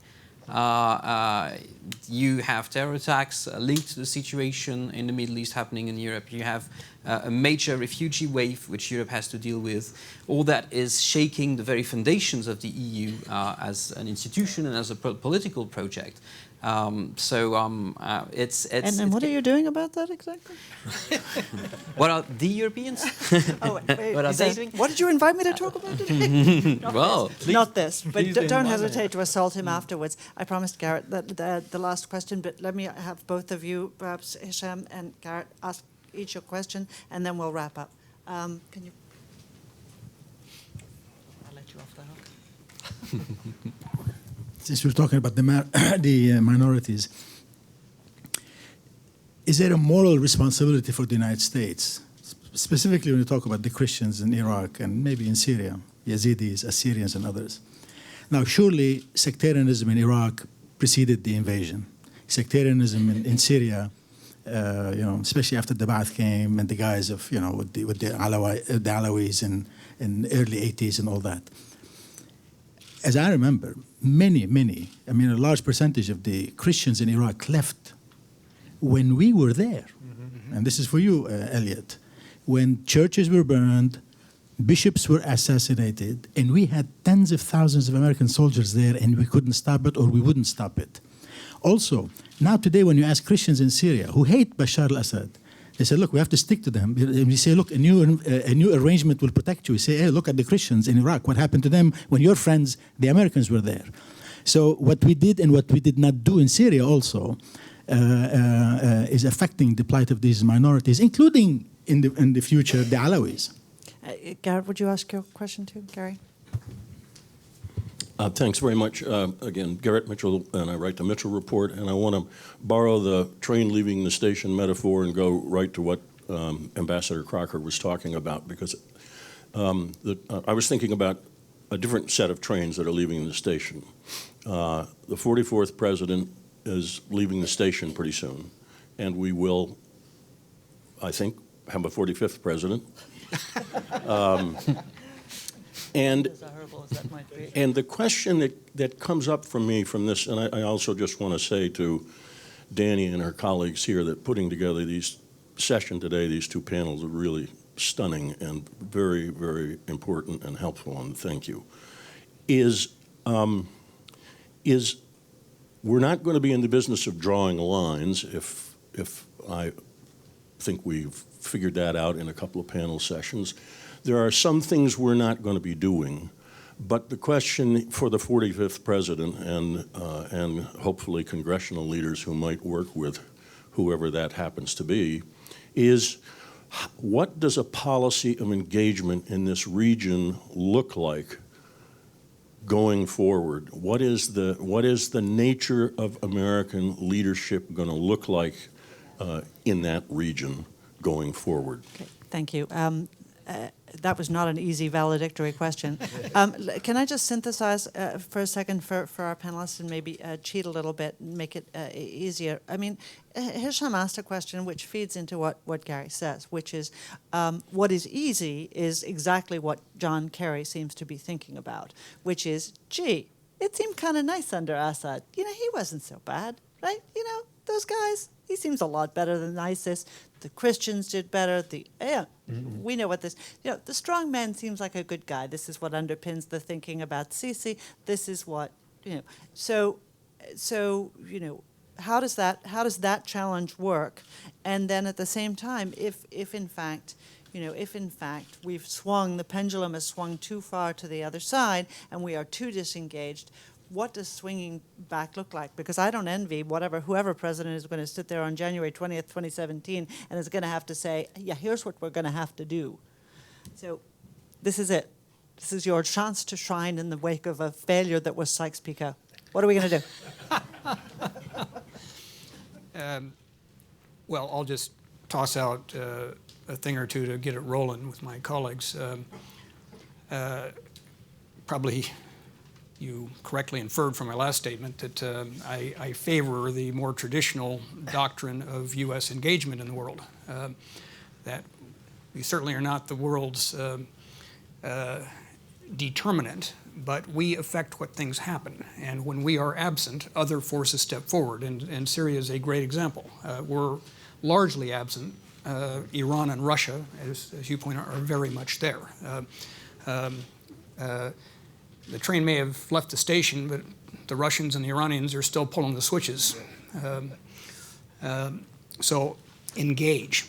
That does not mean sending in the 101st Airborne, but it does mean sitting down with our traditional allies, particularly in Europe and in the Middle East, many of whom we have real issues with, but we have traditional relationships that have worked towards stability. Israel, Jordan, Saudi Arabia, Egypt, the other Gulf states. You start by saying, how do you see this region? What's your assessment? What are the threats? What are the opportunities? What are the challenges? What do you think we collectively should do about it? And to do the same thing with the Europeans, not just on the Middle East, obviously, on the refugee question, where again we have been completely missing in some pretty horrific action, but vis-a-vis Russia. Because what we've seen, and I defer to Olivier on this completely, is that faced with a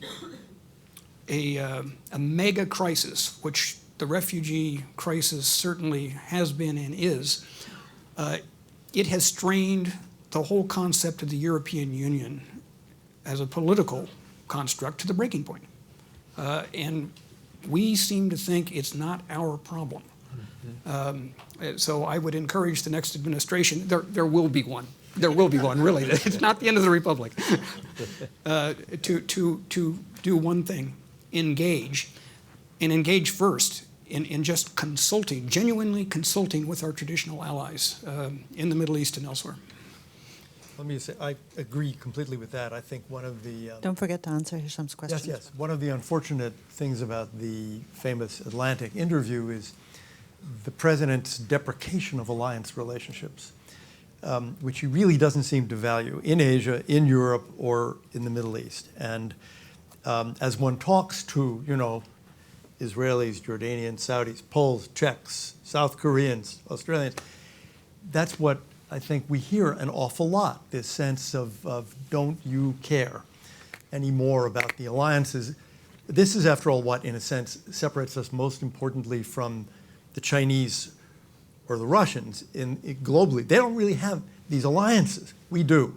So blowing them up or paying them no attention or viewing them as a pain, a burden, free rider, terrible. And it's a formula for more and more. You're part of the blob, aren't you? I am. What can I do? Look, my Maronite friends in Lebanon, when the Syria war began in 2012, were angry at the Syrian Christians, because the Syrian Christians, as you say, were all saying, better stick with Assad, we'll be safer. Of course, the Lebanese Christians were anti-Assad because they're Lebanese. Ryan is the person to ask, how was it that the Christian communities fared so badly? Were there things we could have done and that we didn't do? Clearly, one of the reasons is small defenseless minorities always fare badly when there's chaos. When there's a total breakdown of law and order, and there was a pretty total breakdown of law and order. And I think we have something to answer for in Iraq on that, and also in Syria, because it didn't happen overnight. This situation in Syria began in 2012, and it was foreseen. There actually, in a sense, was a prediction by Petraeus, Panetta, and Clinton, who said, this is coming, we better do something. The president said no. And I think in that case, it was foreseen, it was understood, and unfortunately, we just sat back and let it happen. I mean, I agree very much with the ambassador on the need to connect European policy and Middle Eastern policy for the next president, whoever the next president is. The train has left the station, but unfortunately, it's not riding in a tunnel, and that's the challenge. Sorry. Any final words? No, I actually agree with what has been said. That's fine. Thank God that analogy got beaten to death. Let me let me thank our panelists on our first panel, Michael, our panelists today, and as always, our audience. Now wait a moment before you stand up. In order to keep you talking about the issues, we do have some wine and cheese outside. So come and swill with us and continue to ask the questions and beat that analogy to death. Thank you very much.